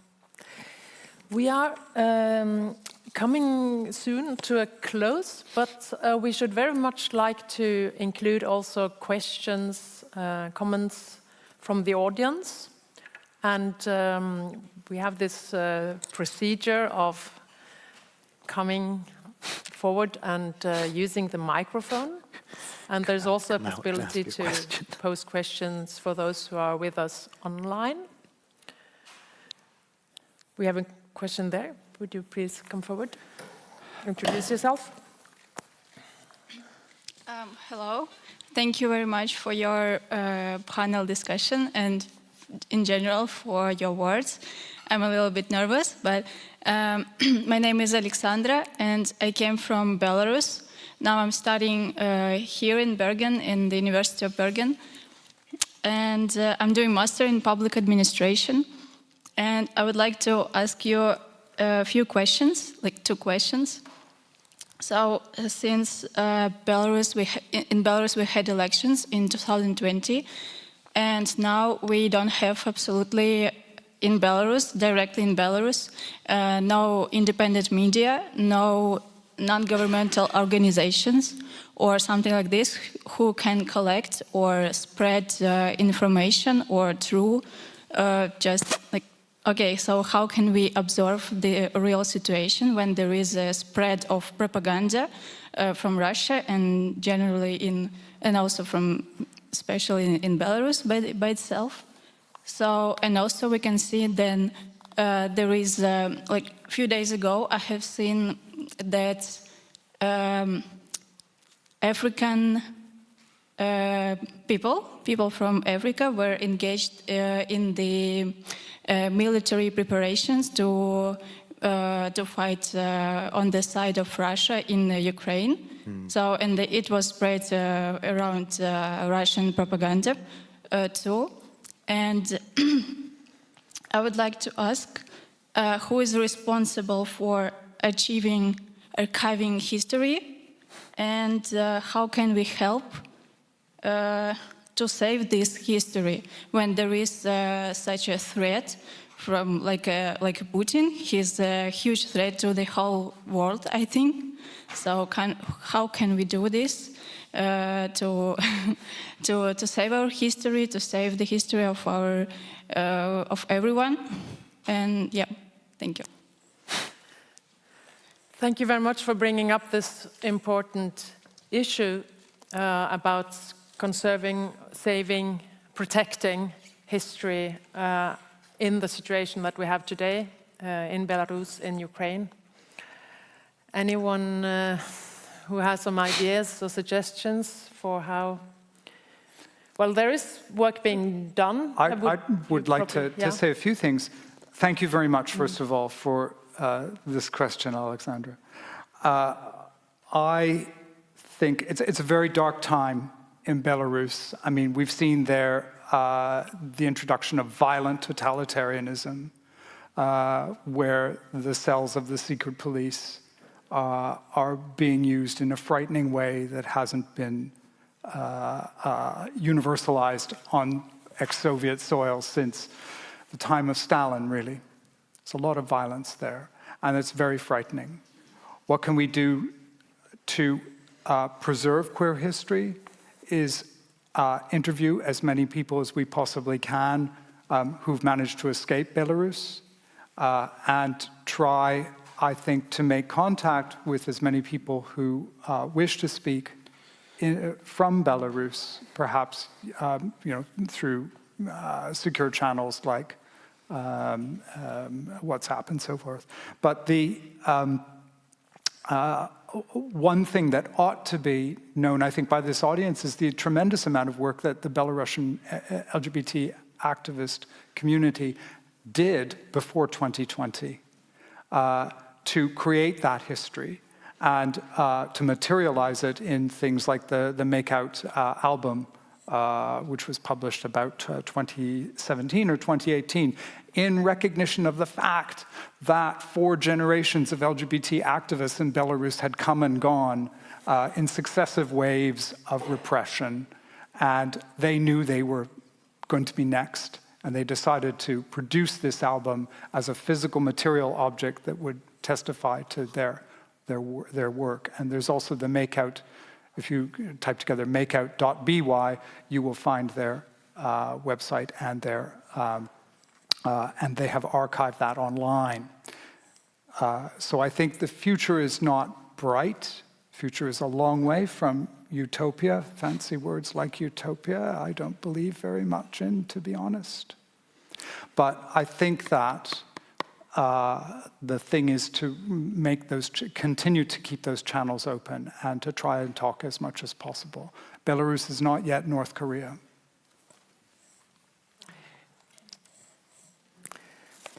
Are there any other questions? Yes, we have one from the online audience. Yes, there are actually 3 questions and comments from the online audience, so if it's okay, I can relay them all to you, and you can choose Still some time to answer. So there was one that came towards the end of Hadley's presentation, which was, how is the protection of reproductive rights in Hungary? How do, for example, child-free people, how does it feel for them in Hungary? This is Veronika Komotinikova. Child-free people? Child-free people in Hungary, yeah. Also, Peter Heidelberg says, thanks for amazing talks. How do we get our universities and funding agencies to prioritize queer history? And a final comment is related to what you've been discussing in the panel. Interesting how queers and nationalists or right-wing people seem to be exclusive of each other. I came across the concept homo-nationalism, and in India we are seeing nationalistic messages from influential queer people as well. This is Nikita Gajena who comes with this comment. Thank you. Would you like to address the first question, Hadley? Sure, and maybe I can also say something really quickly about the last. So I think a lot of what's going on, I'm finding it impossible to not see this through the lens of the fact that I'm a US citizen, and in that sense, you know, this restriction on, reproductive restrictions on people without children, right? That those kinds of reproductive rights in Hungary, they aren't nearly as restrictive as they seem to be becoming in the US. Okay, so that's really affecting, I find, the way in which I'm responding to that part of the question. You know, that there haven't, efforts to ban abortion in Hungary are not making, I think, a ton of headway. To make it illegal in that sense. What I think we do see is an enormous encouragement, incitement and encouragement to reproduce, which involves both sort of these moral, symbolic components and financial components, like I mentioned, the mortgage reductions, and there's also been, the government has provided car loans to people who have multiple children and things like this. So there's an enormous incitement to reproduce. There's enormous pressure as part of this system of nationalist masculinity and femininity to consider reproduction and parenthood as a part of that. So I hope that sort of answers that. To some extent, it very much affects people, just the way I remember that, this is many years ago now, hearing that in Russia, this was, I guess, the 90s, that, you know, if you were a man paying taxes, you paid higher taxes if you didn't have children. Was that actually true? Since 1943. Okay, so, all right. So, this, you know, along these lines, right? This is an incentive of powerful order for some people.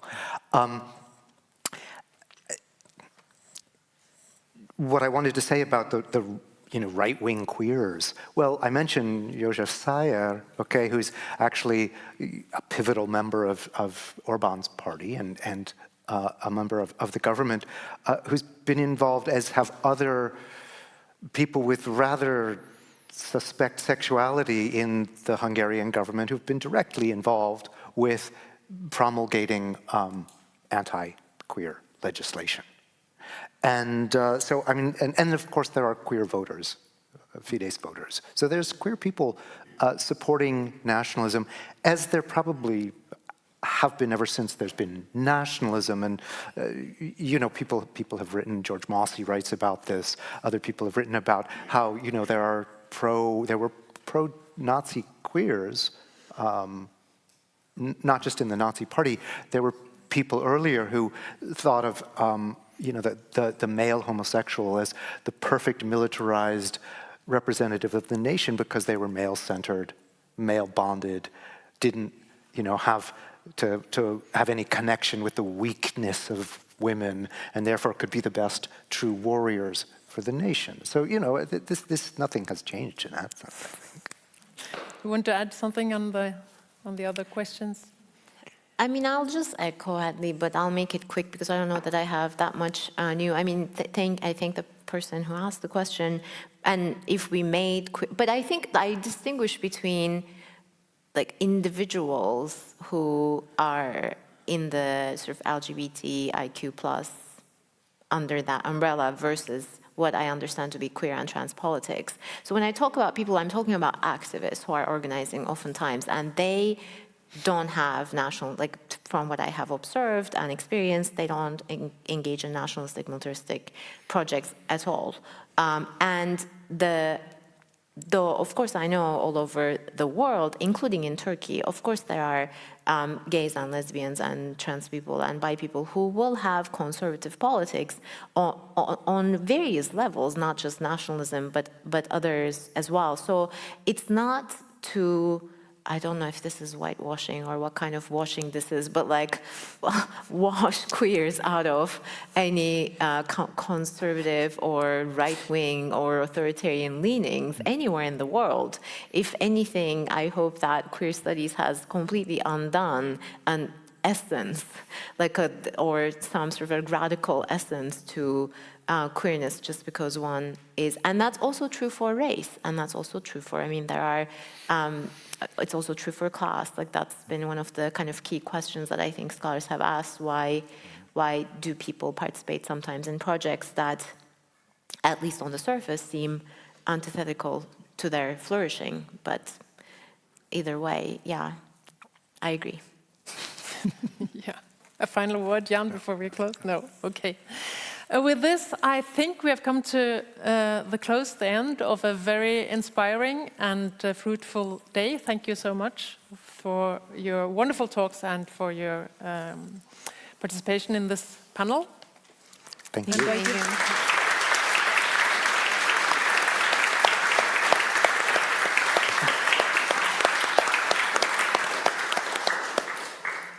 Thank you so much also to Ingunn and the panelists for a thought-provoking discussion. The program in the aula is now over. However, there is a new smallish exhibition on decriminalizing history in the university library, which is right next door, that you might want to check out. It is also possible to hang out here in the aula or in the botanical gardens until we move down to the reception. The reception starts at 5:30, and I suggest, for those interested, that we meet in front of the Museum of Natural History, which is what this aula is attached to. That is over here at 5:15. If you would like to walk down as a group. If you feel comfortable walking alone, braving it, you know, you can do that, but it might be possible to walk down as a group, and I will be there as well. Tomorrow, the program here starts at 9, but I've been urged to say that please come before. Please come around 8:30. There will be coffee, perhaps also something to eat, so please be here earlier than 9 o'clock because the program starts exactly at 9 o'clock. Thanks again to everyone on stage and for you being here, for being interested and asking questions. I have certainly learned an enormous amount, and see you again tomorrow.